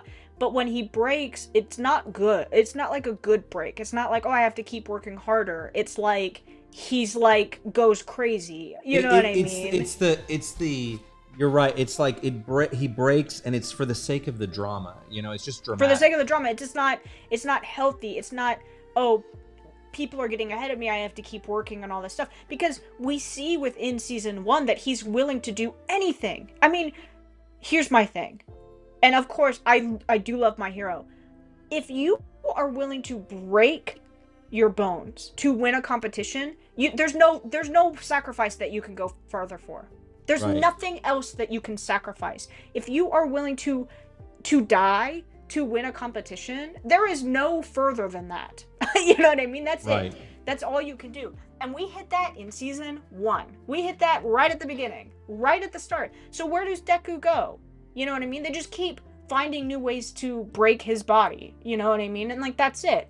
And he is a very kind and wonderful character. I love that he doesn't lose that sort of optimism. What would have been interesting is to see it from a point of view of somebody first. Well, I would have done a lot of things differently, but if we were to keep it exactly the same, I think it would have been very interesting to see it from Bakugo's point of view, because we're looking at a character who has not had a challenge. I mean, he is the best of the best. I mean, he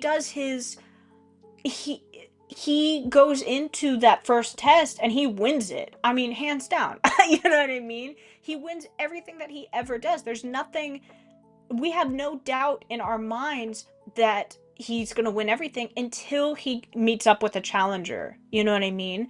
And the thing is about Deku is that he has never won anything. You know what I mean? So when he's given all of this power, he's suddenly number 1. There's not, oh, and now I'm fighting my way up the ladder. It's just he's number 1. You know what I mean? And I don't think that that serves him really well, because he suddenly gets this power and he's the best. He's just the best. And it's Well, like, yes, I totally agree. To be fair, they try to couch it by having it that he can't control the power, right? sure, That's what's hurting him. It's really that he can't control the power, and that's why he's breaking his bones, right? right. It's like it's not because the power is so overwhelming that he has to learn to And control I it. get that. And I think that's cool. But we're looking at something like, okay, in their first hero versus villain test, where like they were in that training thing, and Deku wins, because he like fights. Now I know that he surprised Bakugo by having powers all of a sudden and whatever, but like you're telling me this kid who has just learned how to have powers, like, wins against somebody as strategic and as Exactly. well thought out. And obviously I think that you can do it. It's just, like I said before, they didn't start small enough. There's no stepping stones. When you start at the top, there's nowhere to go. So the only thing that you can do is rip apart. So here's the problem with stories that start too fast. When you get to the top, the only thing that you can do is tear down the story that you already made. You have to rip it apart. You have to go back and rip up your characters. That's not good. You don't want that. You want your characters to peak at the end so that you don't have to destroy them. It's the same thing with Korra, the Legend of Korra. They had to keep tearing her apart, breaking her body, giving her all this trauma, and it's like, can she just like get a win? You know what I mean? Like, can she Hmm. just win? And so when you have characters that peak really early and stories that peak really early, the only thing that you can do to give conflict is to tear the legs out from under your characters. And I just don't feel like that's the best way to storytell, because then you just have to keep rebuilding them. You go, well, we broke all their bones, so now the thing is they have to recover. And it's like, couldn't you just have made them a little less powerful so you didn't have to like put them in a coma for them to be less powerful? You know what Right. I mean? That's the thing. That's the hard part, is like when you have characters that don't have a weakness and they're just amazing, there's nothing to do. There's nothing to grow on. So I don't know. I don't know. I think that I I think it's really hard to have really epic worlds. But you have to remember, even if your world is epic, your story has to be told in a way that makes sense. You know what I mean? Like, you can't just be like, you can't tell your whole story at once. You have to pick you have to pick the best parts of it. You know what I Mm-hmm. mean? Yeah, no, Um, I agree. I've been yapping a lot. I'm sorry. And Mm. I keep talking about My Hero, but it's the other anime that I've watched the most, so I'm sorry. I do love that show and I love the story. I just think that they started way too big. Like it felt like a show that thought that it was going to end after one season, The way you you know. describe that, I totally agreed with you with that way that it's described, because I feel like as it's coming to an end, and this is just, I mean, again, this is just my feeling. I feel like they were like, how do we, how do we outdo ourselves and make this ending? And the ending is so preposterous, like Yeah. even by the standard that My Hero Academia sets, which is a pretty high standard, because you have people turning into like Windex bottles and stuff. It's like, okay, like my suspension of disbelief has been stretched. But Right. but it's um the ending, like building that, like when they build that fortress to have the final battle in, I'm like, what? Like Right. you built a whole, the coffin or whatever they call it, like you built all that, like that, like you built that for this, but like it was so over the top. Like the show already, because it's a superhero show, is supposed to be over the top, but the over the top was so over the top, like that defied so much like logic, that I was like, okay. I was like, okay. I was like, you're losing me. Like Well, that's you me have to going. have And I'm pretty there's forgiving. I'm pretty forgiving yeah. about that kind of stuff. There's two ways to have a character. There's one is a character that learns from the very beginning and we follow their journey, or two, we have a character who already knows what they're doing and already is powerful, but learns that they haven't actually learned everything. Mm. You can't have there's no such thing as a character that's done. There's no such thing as a human that is just done. You know what I mean? We're always learning and growing and finding new challenges and stuff. And it's it's difficult when you can't start at the top. You know what I mean? And it's why I encourage everybody here, when you make a backstory, don't write a character like they're done. Don't write all of this stuff in the backstory. Make a backstory that has room for future stories. Because like it's a habit that OC builders make where they just put everything because they don't think that they're going to use them anymore. Don't write characters like that. Write characters that have a future, that have things to aspire to, conflicts that they go through. Because when you write a character that's just like, okay, and then they're done, it's like, well, what are you going to do now? You know what I mean? Like, what do they want? What are they striving for? And I just feel like, I mean, when I first watched My Hero Academia and Deku got the power on episode 3, I was sitting there with my mouth open. I was like, what? Like, there's no way that we're giving this kid who's done nothing really to prove themselves other than, I mean, I know that he did quote unquote prove himself, but he didn't do I, anything. I You know forgot what I how he, mean? but I don't remember how he proved. I thought the only thing I remember. You correct me if I'm wrong. Maybe I'm totally wrong, but I don't remember Mhm. him. I just remember I felt like it was All Might had pity on him, and he gave him, like, I don't remember No, him he proving. he ran into bat he ran in to save, Oh, right, but then because he he saved. but Right, then right. but then he ran in to save him, which is fine, which is heroic, but my problem is that then afterwards he entrusts him with all of this power because he cleaned up a beach, which I actually really love that episode. It's my favorite episode. My problem with it is that I'm looking at a character who has not not done anything yet. You know what I mean? I need to see heroics beyond. I need to see somebody growing into a character who is ready to receive a power. You know what I mean? I think that we were too focused on just getting to the cool parts instead of focusing on the moments that make Deku a hero. What makes Deku a hero?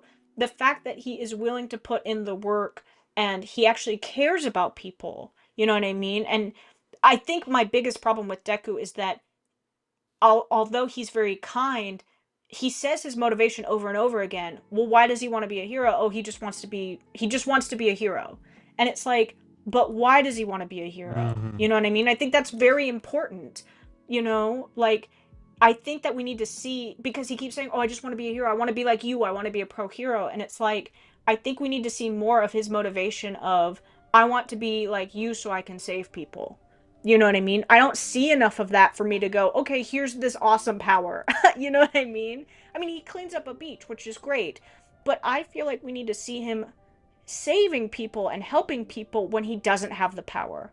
It's Mm-hmm. what you do when you're helpless that matters, Mm-hmm. not when you have all the power that matters. Does that make Mm-hmm. sense? Like, Mm-hmm. he doesn't do anything when he's helpless that makes me feel like, yes, that deserves to be a hero. You know what I mean? So, I don't know. That's just my take on it. There was a lot to take in. Sorry. No, no, no. It's a lot to like. It's a lot to respond to. Like I. So yes, I, I don't disagree with you. I think that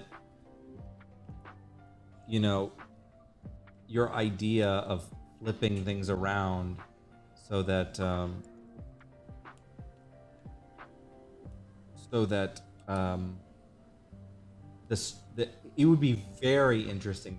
That's a really interesting idea to do that, to flip the story around and make it about Deku watching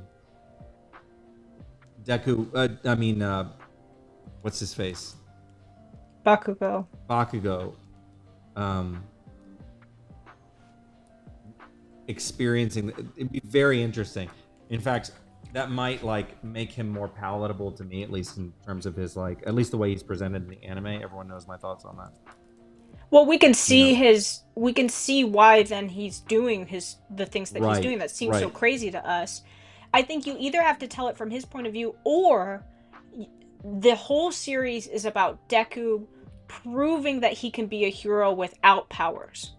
Because that's the whole point, right? Is that he wants to help people. You know what I mean? The point is what can the whole point that All Might says at the beginning is that you can be a hero without powers. That's what he says. And then he immediately gives Deku a power. And it's like, well, I guess that wasn't true. You know what I mean? We need to see Deku being a hero and earning the power that he gets. You know what I mean? Mm-hmm. Because that's the thing that Haikyuu I think does really well. Shoujo earns they earn their spot. You know what I mean? They earn going up against the next opponent. They earn the spotlight. They earn the cheering. You know what I mean? You Because know, and he works for it, you know? well, I have one beef with not one. I mean, I have a beef with IQ in that Mm. okay, they do something really interesting, but then they kind of like I think they're kind of unfair about it. Okay, so Mm. first let me lay out what was interesting.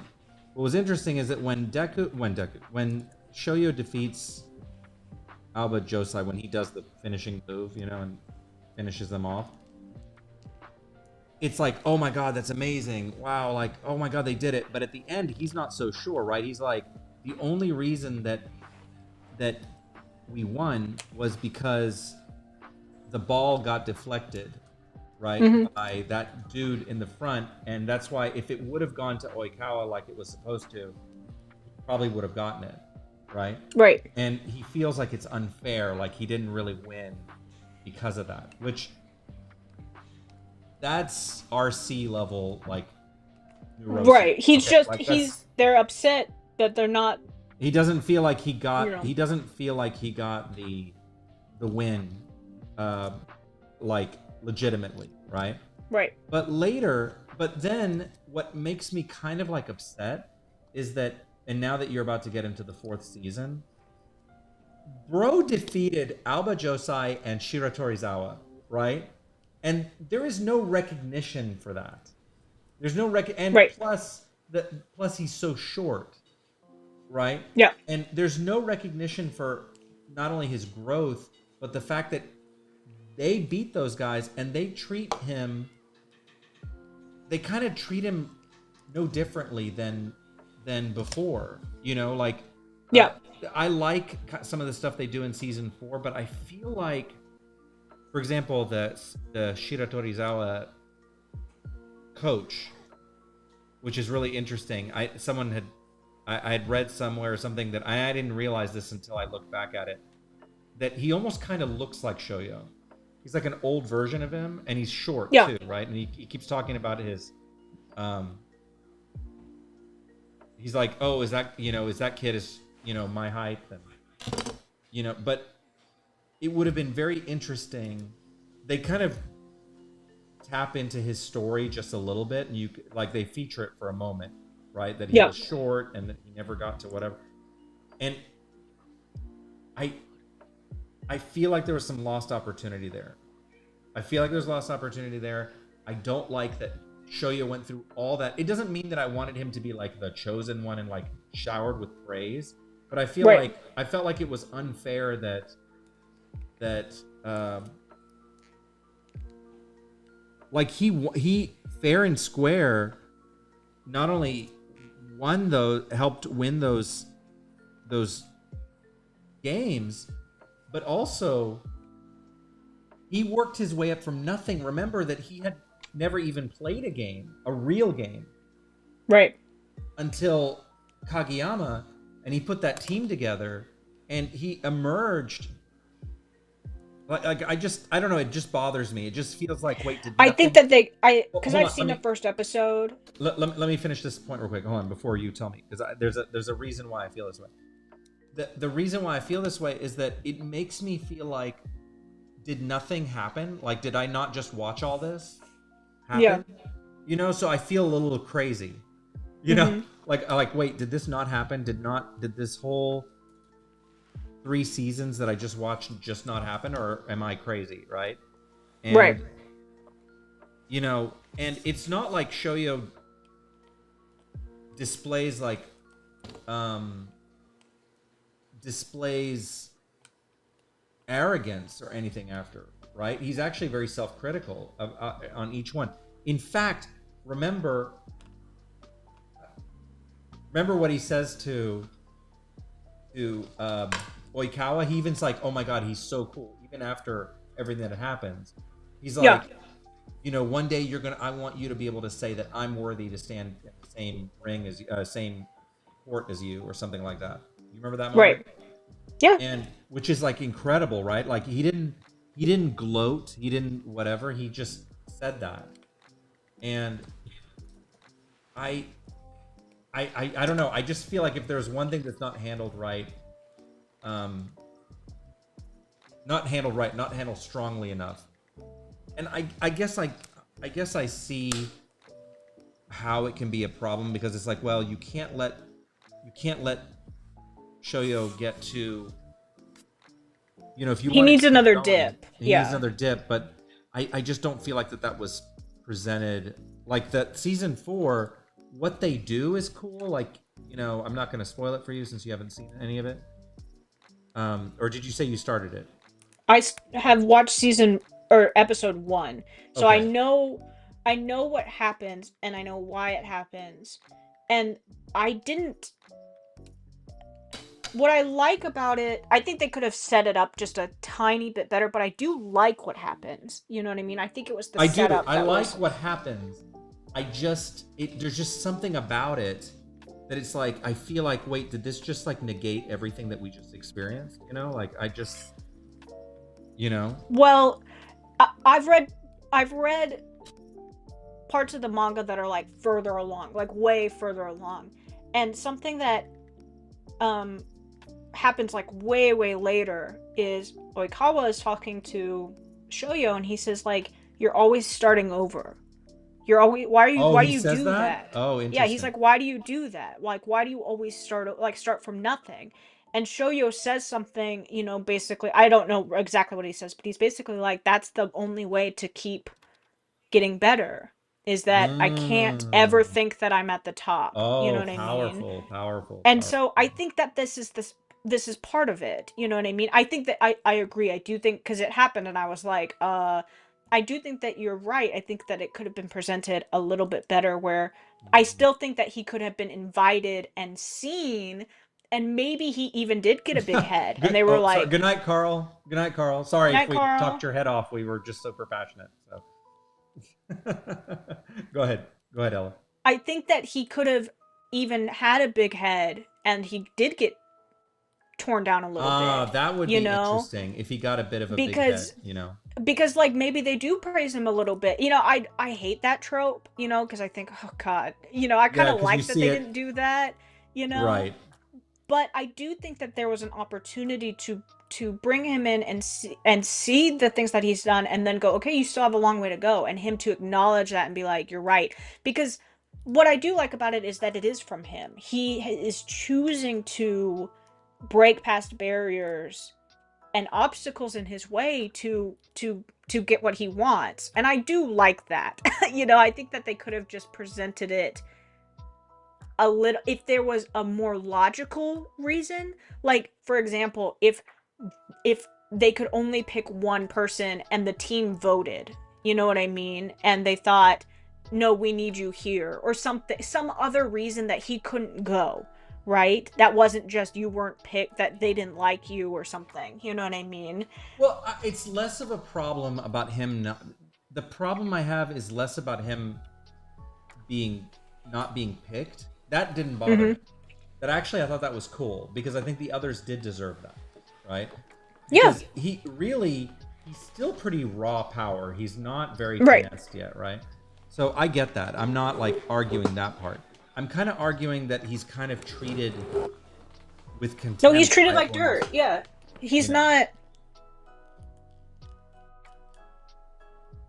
he's not treated well. And I think there was an opportunity to give him at least a little bit of, you've got a taste of victory now, don't you like it? Okay, keep going. You know what I Right, mean? I right, think there right, was an opportunity for somebody above him, a teacher or somebody, to be like, don't you like this? This is why we keep fighting. This is why we keep right, right, going. right, And instead it was just another, you're not good enough. You're not right, ready. right. That And I think exactly. that it felt, I felt that too. I felt a little bit like, like no celebration or anything. Like, Yeah, it was you know what straight I on to mean? just, okay, I think I finished. How'd that look? Very nice. Okay. What's the next one? Okay, so the next one is for Jad's character Desmond. So he's kind of a special agent guy. Okay.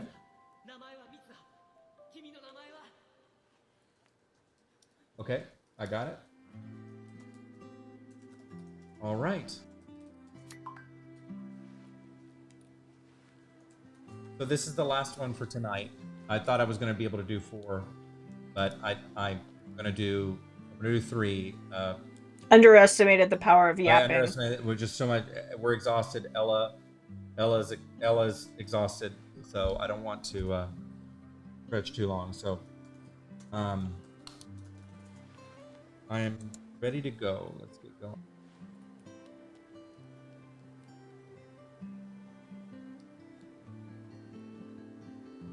So that means we have 14 left to go, or no, 15 left to go. I don't remember. I'll have to count.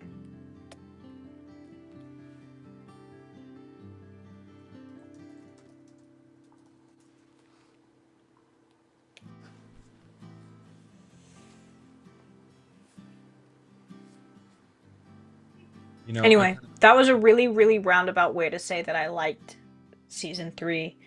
oh I did like it. I thought it was powerful. Uh, Obviously, I am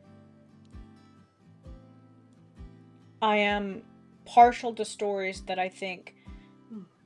If you were to ask me, is it better to tell a simple story that's done well or an epic story that's done okay? I would always choose the simple story that's done absolutely, excellently. And I Absolutely. think that Haikyuu has done that. I think that they have really hit the nail on the head, you know, with with telling a very powerful, real, good story that is timeless, that is has no borders. Anybody can look in and say that's me. You know, I Mm-hmm. want that. And I think that that's lost so often in stories that are told from a niche point of view. You know what I mean? And I think that, not that that's bad. I think that niche stories do need to be told. Absolutely. I think that people need to realize that niches exist.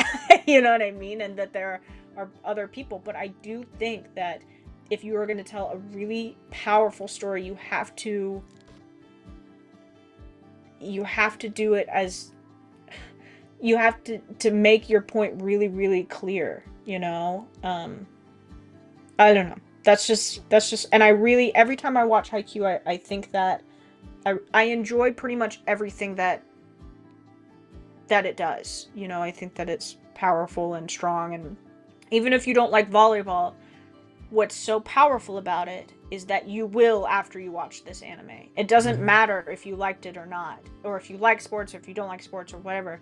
I really do think that the power of the story comes from the simple thing of, we love this game. We love it. We love this thing. And you can tell. And I really think that you can tell when a manga or a story is done from a place of pure love. And when it really starts to become a commercial this or that, you know what I mean? And I've not yet felt like Haikyuu was not made from a place of just pure love, you know what I mean?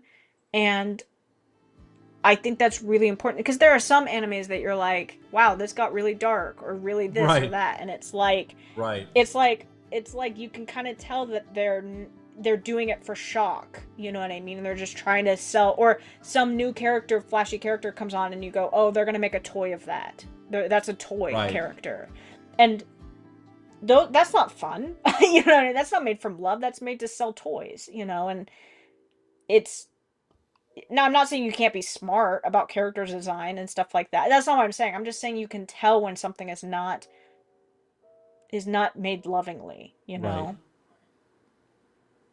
And I Well, think that Haikyuu, everything I make is with love. I make everything with love. and I believe it. I think that you can tell that. I mean, I feel like you can, you know? Maybe I'm crazy. I don't know. I don't know what I'm I hope talking. so. I hope that's the I'm case. losing steam, obviously, you know.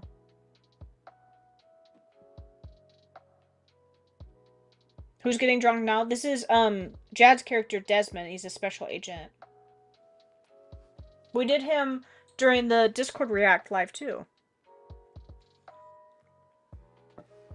All this and more at the next Super Sketchy on Sunday. This is what you have to look forward to. I promise we won't do this again on the Super Sketchy. I promise.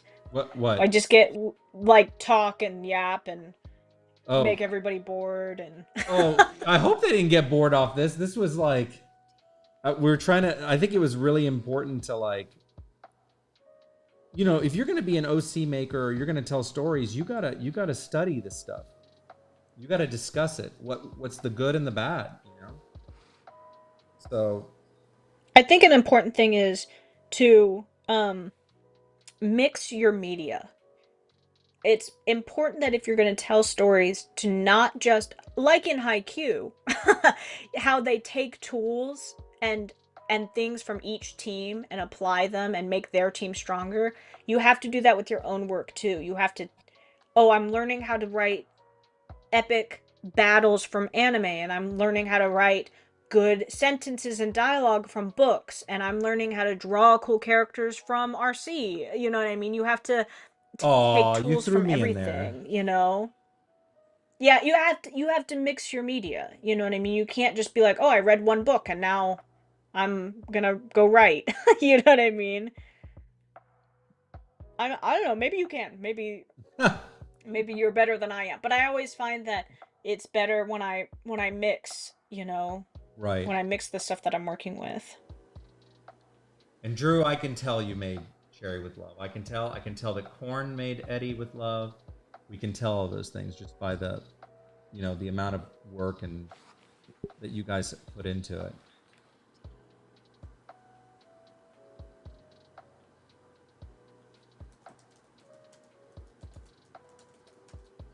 So you haven't had your dinner yet? I have not. So what's on the dinner for tonight? I don't know. What? I don't know. Ella not having dinner planned? I have been not so great about. So, I've said this before. I'm kind of on this weird diet because I've been taking new medicine. Mm. So, my breakfast is like a breakfast bar, and then my lunch is normally uh health popcorn and like healthy popcorn and What is like yeah, a Coke what is healthy? Zero. What is healthy It's just popcorn? like popcorn with not like microwave, but like popcorn just like in a bag, you know. Oh, okay. And then for dinner, I just sort of have whatever's being planned. And today I was working up until the live. And so I didn't eat beforehand and I didn't put anything in the oven beforehand like I normally do. Um Now I'm sad. I always get excited for you. I have like secondhand excitement for you whenever you have your food ready. I know I Like don't know what I'm going to do. It's really late for me too, so I might just skip dinner. skip? No, I no. might. No, you're not skipping dinner. I You're not might. skipping dinner. We're gonna get you a DoorDash. I don't know if Definitely. I can eat there. I hit a certain point at night. I don't know if this happens to you. It probably doesn't. You probably have an iron stomach. I hit a certain point where I'm like, if I eat anything, I will be like Oh, sick. You know, like oh. No, that does not happen to me, but it I can doesn't. understand. That's lucky. I'm hungry often. Like I'm hungry often, but I don't need a lot of food. Um, you know? Mm. You don't eat a lot of food. I mean, I don't eat a lot, but I'm I hungry. don't eat a lot either, at least anymore. That's the whole point. I used Yeah. to eat a lot and but it was not in a good way. Like it was in a way that was just like I was so busy, I was just like absent-minded, you know what I mean? Hmm. And I don't do that anymore. I'm trying to be better. I'm leveling up, you know. I'm trying to be the best at health and all that. So, I've been doing a lot better. So I don't know what I need to do. I'm sure there's something just like around, but I'm not sure.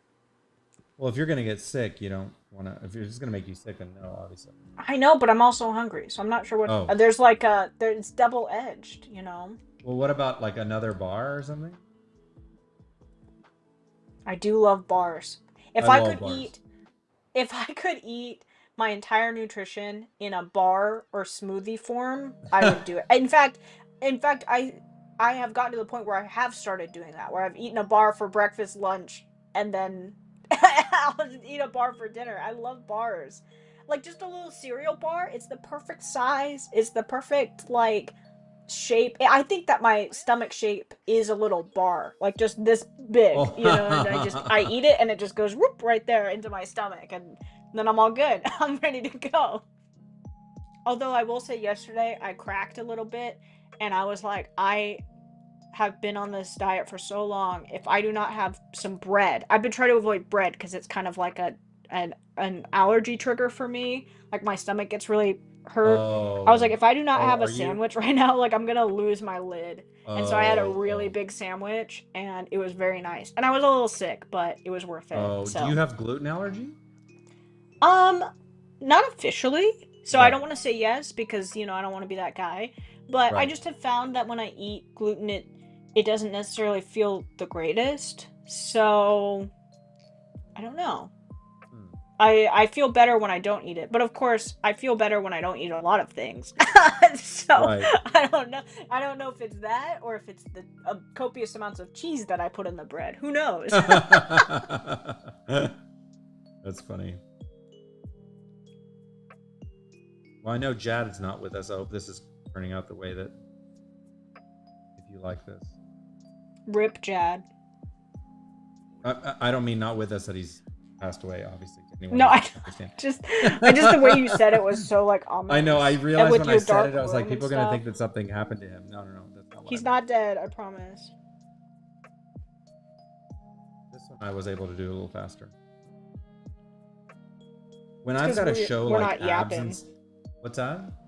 I said it's because we're not yapping. Well, when I've got to show abs and all sorts of like body 40 parts minute and stuff, like tax for the it takes a abs. lot of work, you know.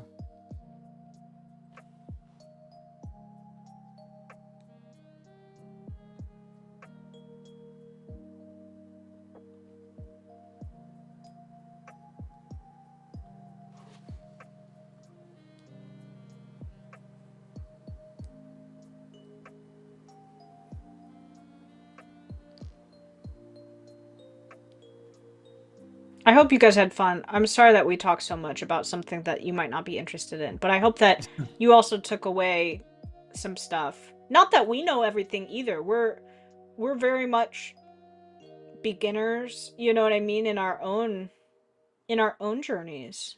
And we always will be. You know, that's kind of the fun of it, I think.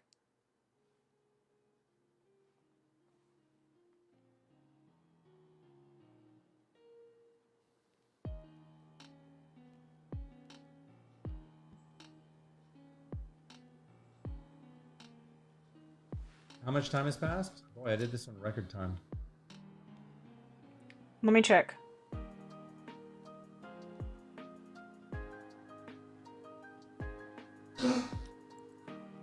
Bless you. Bless Sorry, you. my poor dog.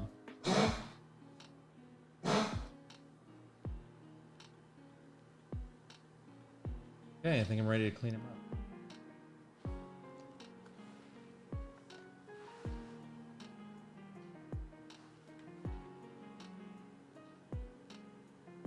Um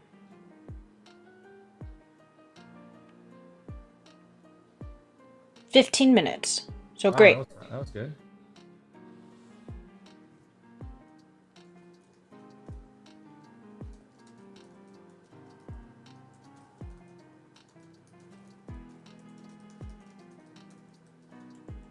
Let me turn on a light. It's getting hot. Getting so dark in here. Did you say it's getting hot in here? I I meant to say dark.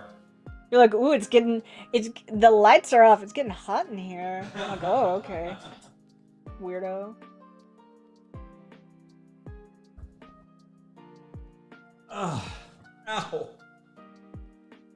I'm hurting today. I really, really, really need to sleep. I'm having the hardest time being disciplined with You're having the hardest time what? sleep. You gotta go to bed right after this tonight. You're not answering because I know that you're thinking, no, I won't. But you have to. I need to sleep. You gotta. The problem is Because we've there's got so Super much on to Sunday. do. I know, I don't I know, care. I know. Your health. You have to. You cannot be a match. You have to be a candle. You know. Wisdom. You're like, I don't know what that means. Wisdom. I'm just saying you're spitting facts.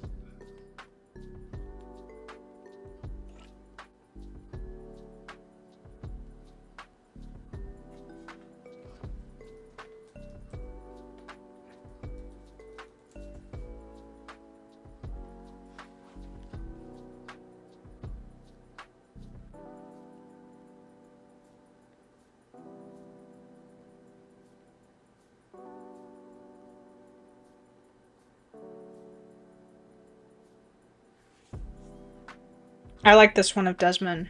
Yeah, I think this is really cool. We had some cool ones tonight.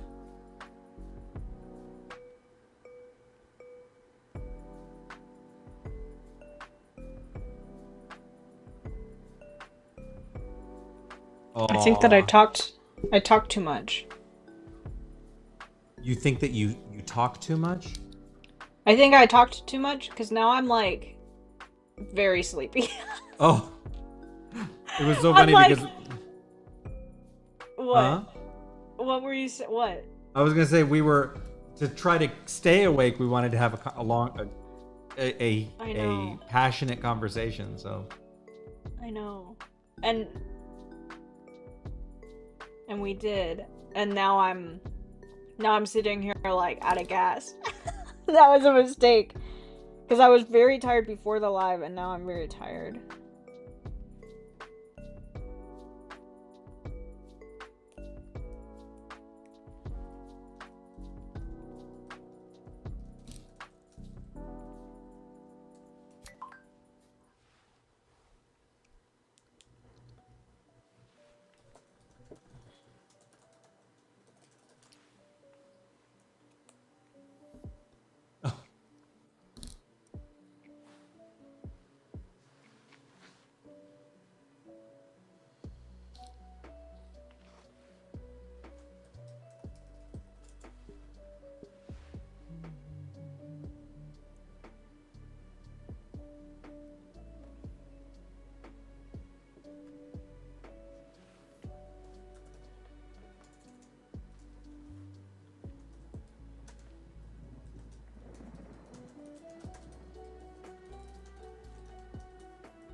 Drew knows my affinity for sunflowers and always sends me really nice sunflower art that he finds throughout the. No. I really appreciate that.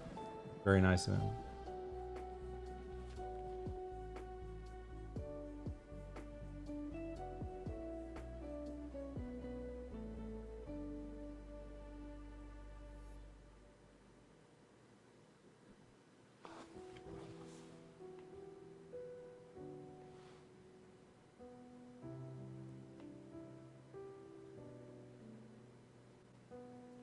I saw I save um I save a bunch of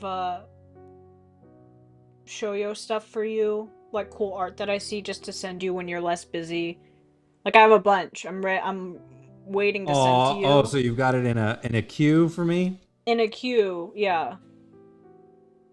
I have some new ones. I didn't get to see the ones that you and Cam were sending this afternoon. I need to go see what that's all about. Yeah, that one's a good one.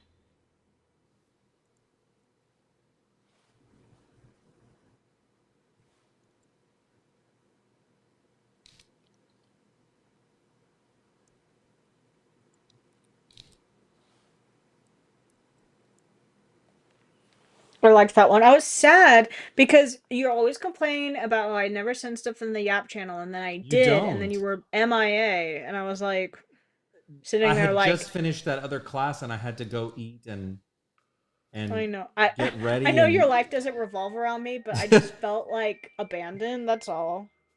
I'm always on Slack, like I literally all the know. I time. was like the one time I sent something. I was like, why do I even try? I felt like that moment when you tried to show us your shoyo cookie and then you said, why do I even bother? And I laughed really hard at you.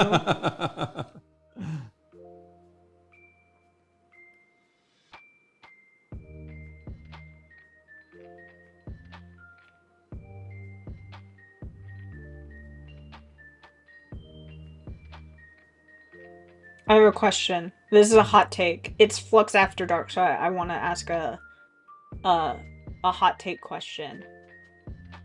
Are you so I can be a little bit squeamish about certain things.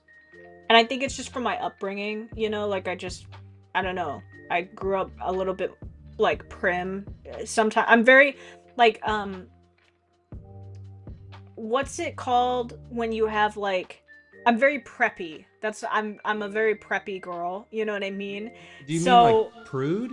Is prude the word you're no, looking not for? like prude, but like you know how there's like you grow up and you're like, oh, I'm like goth or like whatever. I'm very like preppy, so I'm very Oh, like I'm kind of snobby sometimes. You know what I mean?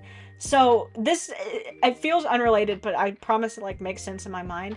Do you think it's funny? Do you think like I know the answer because you're a boy, but do you think like farts and stuff are like funny? You know Yes, what I I do. mean? I do. Because I don't. I think it's like, I think it's because I'm so embarrassed. You know what I mean? And I'm so like, oh my gosh, Okay, like I would I never.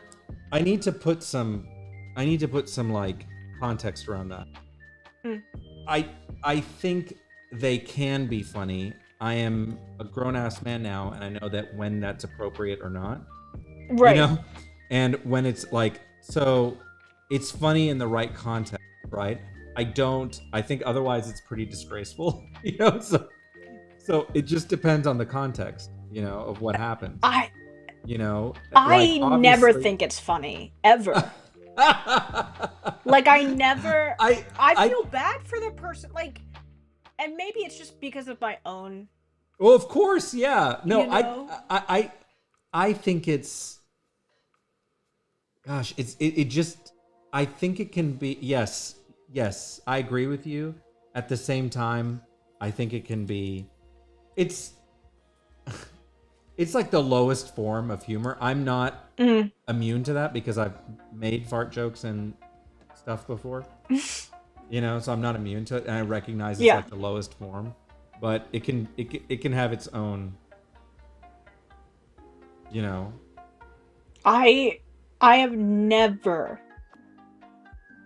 I think that when if I've ever laughed at like a fart or a fart joke, it's because it's been so sudden. And I laugh normally Right, at the that you're right. I at yes, agreed. The timing is like important. it's more the look on somebody's face of surprise that makes me burst into like sudden laughter than the fart itself. You know what I mean? Like it's like Yeah. their look of shock. Not if they're like sad Yeah, or because it's horrified, the I don't equivalent of laugh, a you know. clown.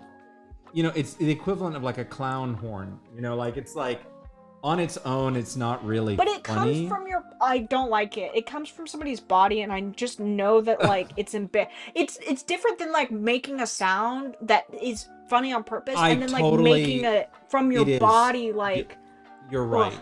You're totally right on all points. But there is But you're like something I don't about care, it doesn't. Yeah.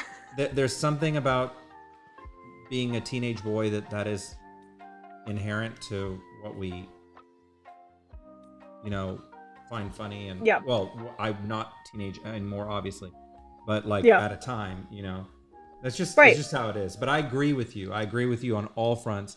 It's not something otherwise I don't sit there and like guffaw over a you know over that happening in um in media um you know Yeah. I but Like I don't know. Like I just don't. There's I it I I like it when totally it's tied with another joke. So my dad used to make this joke. This is the only time I've ever found it funny. My dad used to go like in random times he used to go like, guys, wait, did you hear that? Like guys, seriously, shut up, like something's wrong." And we'd be like, "Oh, what?" And then he'd fart. Now that's like it's tied with a joke. Like it's tied with something. You know what I mean? That's funny. Like, but just doing it and then me laugh, like if you did it and I heard it on the live and I laughed at you, I would be, that would be different. You know, like that's not like you didn't mean to do, you know what I mean? Yeah, well, Like you didn't. that's different, but it's Yeah. contextual. It's Yeah. the context is important. The context is definitely important. You know, with it. Even when I people do it intentionally and it's not attached no to a that joke, actually you the know, intentional doing it intentional. Actually, I don't find funny. I don't I find don't it funny find that funny. I either. find that really crude, right? Like Yes. I find it very crude and very like you know like for real. Like, are we doing this? Like, Right. are you 7 years old? You know, Right. like that. I don't. So much goes So there's into only that. one joke it works with. there's only one. There's only one way it works for me. You know, apparently it's that joke. But I just sometimes I've seen a lot of stuff lately. I think it's my own like my own of course it's my own insecurity. You know what I mean? I'm not comfortable in my own body and I'm not comfortable with ever being perceived as gross. You know what I mean? Of course not. Absolutely, Because absolutely. Well, I'm you're You're I'm a a classy human, but lady. also I'm very insecure. I'm sure if I was like felt amazing in my body that I would care No, but I think less, it's you know? also, but also you carry yourself with dignity and with self-respect, and so obviously That's those things are, true. so naturally something like that is just, it doesn't jive well with that, you know. So Right. I think it's funny when it's tied to, like we said, the situations we were talking about, and you can't Yeah. you can't do high school stuff without that happening as a joke somewhere. And that's kind of my take. Now, doing that like in,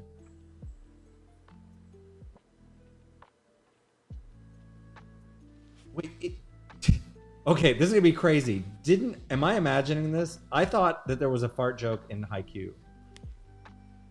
I could have sworn that there was at least one fart joke in Haikyuu. I think that there is, and I remember not laughing at it. It happened, and I don't remember who did it, but there was a fart joke in I don't Haikyuu. remember who did it either, but there is a funny moment that I actually do like that is potty humor when Yamaguchi is like, I gotta go to the bathroom, and then do you remember this moment when Kageyama's like, oh, he's gonna go take a shit, and then Oh right, yeah, Shoyo's yeah, like, say poopy. That yeah, yeah. moment's That was funny. very Like that's, funny.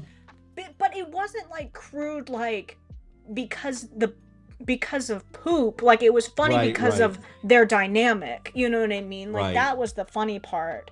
Which I did just cuss. I know that's the Flux After Dark. There we That's go. the You Flux After know, Dark. but Flux it After was a quote. It's different. You know what I mean? Dark. So did they say shit in English when they did the English dub? Yeah. Okay, okay. Because I haven't seen the English dub. I've only seen the. It's a very funny moment. It's really funny. The voice actors do a really good job just making it like Yeah, it it was just voice in like, oh, he probably Japanese. has to It's go funny. poop, you know? In Japanese, it's funny. So no, I don't disagree with you on any of that. I mean, I've seen so much lately. Like I watch a lot of YouTube I'm lately because it's sorry just, that I put a you fart know. joke in Fortuna's rings. I'm sorry about that. I know that you probably like. I know. I'm See, sorry. I see the word fart and I think that my mind just like I like set like censor it. Like I think my brain just skips over it. You know what I mean? Like Yeah, because it's I'm like, disgraceful. okay. Yeah, It's it's just disgraceful. It's immature. Like it's an yeah. immature. Like I get like it. All that makes total. You know, Yeah. it makes total sense. So I don't feel bad about that. I I just totally get I've it. seen so much lately. Now, I'm not saying you shouldn't have joy, you know what I mean? I just think that like I just I don't know. It's like I don't know. And I say this as somebody who I actually burp a lot. Now, I try not to burp on lives, but I actually burp a lot. I'm just filled with like gas in my lungs. I don't know why. I can't stop it. It's just a part of my body. You know what I mean? But I will drink water or soda and I will have to burp like crazy and I hold it back, but I normally just like let them all go. But it's not for fun. Like it's not like to be funny. It's just like I have to. You know what I mean? Like that's very different. You know what I mean? Yeah, that's very Like I don't different than, know. yes, of course. Yeah, that's very I very don't know. different. I feel so Bro, like I I burp get so anxiety. loud. I burp so loud. Like I- they they come so, it's so strong. And I Yeah. always have this thing, like everyone makes fun of me because when I eat, I don't know if it's because I talk too much or whatever, but when I eat, I start getting like, I think I ingest a lot of air, and I get into these like moments Yeah. where I'm like I have to stop a minute and like I like freeze, and I'm like I need to burp, or I don't know what to call it. Like I have a like a Yeah, you're fluid like an air seizure. bubble. Yeah, yeah, Yeah, yeah. I get you. because I Yes, just I get talk that. so freaking much. And Yeah, you and me both. I talk a lot when I eat. Like I'm you know me. I'm literally I bought this shirt. This is my Yapper shirt. I bought this shirt. It's probably one of the only ones I will ever buy of Hugo because I you put Yapper on it. I was like that's me. Like I talk a lot because I just, you know, just have ideas and I when I have emotions, I don't feel emotions. Like I don't cry or get angry. When I have emotions, I talk. Like I just am like, "Hey, I'm very angry about this." I'm very like that is so tell you don't though. show, you know? Yeah. So I'm that way, you know, and so anything that happens, I'll be eating, and instead of being like, to signify that my food is good, I will literally say, this food is very good. You know, I don't like make noises, you know, I don't make emotions, like I just talk, you know, so Mm. I get that, like the talking too much thing. I say as I talk too much, explaining how I talk too much, you know. That's funny. RC used to think that I was shy, and that was just an act. He's like, "Where's that Ella? We need her back." No, I love Taki Ella.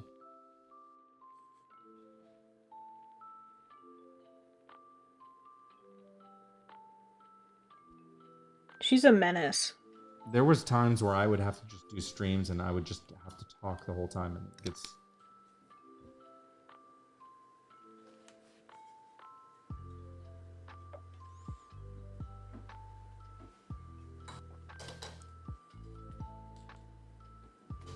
Well, I'm Best of glad I luck, could man. help, You help a lot. even if it's in a negative way, you know. Oh my god.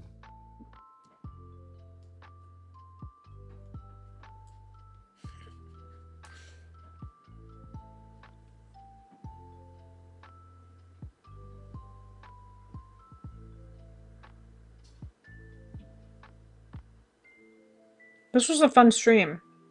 It was fun for me. It I was a hope that it was fun. It fun was for everyone. fun. I hope. I hope that Well, we've got a lot of I feedback here in the channel, like of people talking about, you know, you can't like Corn is talking about can't hiccup without burping anymore. Oh, so you mix the two. I told you that I had gone through my British sneeze phase, and Mhm. there's just things that happen. Your body just kind of like becomes. It just becomes I like think our bodies like get possessed. You know what I mean? Like they're just like, and I'm different now, and you're like, yes, okay, like, okay, bro, you know. exactly. It's like with cats, you know, sometimes they just do stuff. And we always give them crap for just doing stuff. And then we also just do stuff. You know what I Hmm. mean? And sometimes I just think, like, there's not logic. Like, you just have to. You just have to do something. It's true.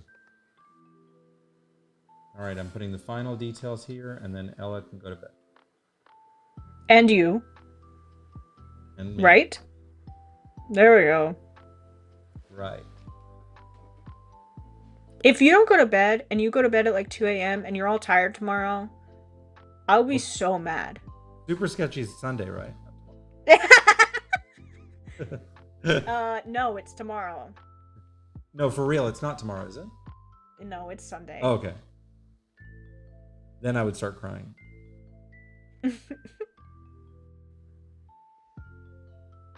Let's just say it's tomorrow so that you can go to bed.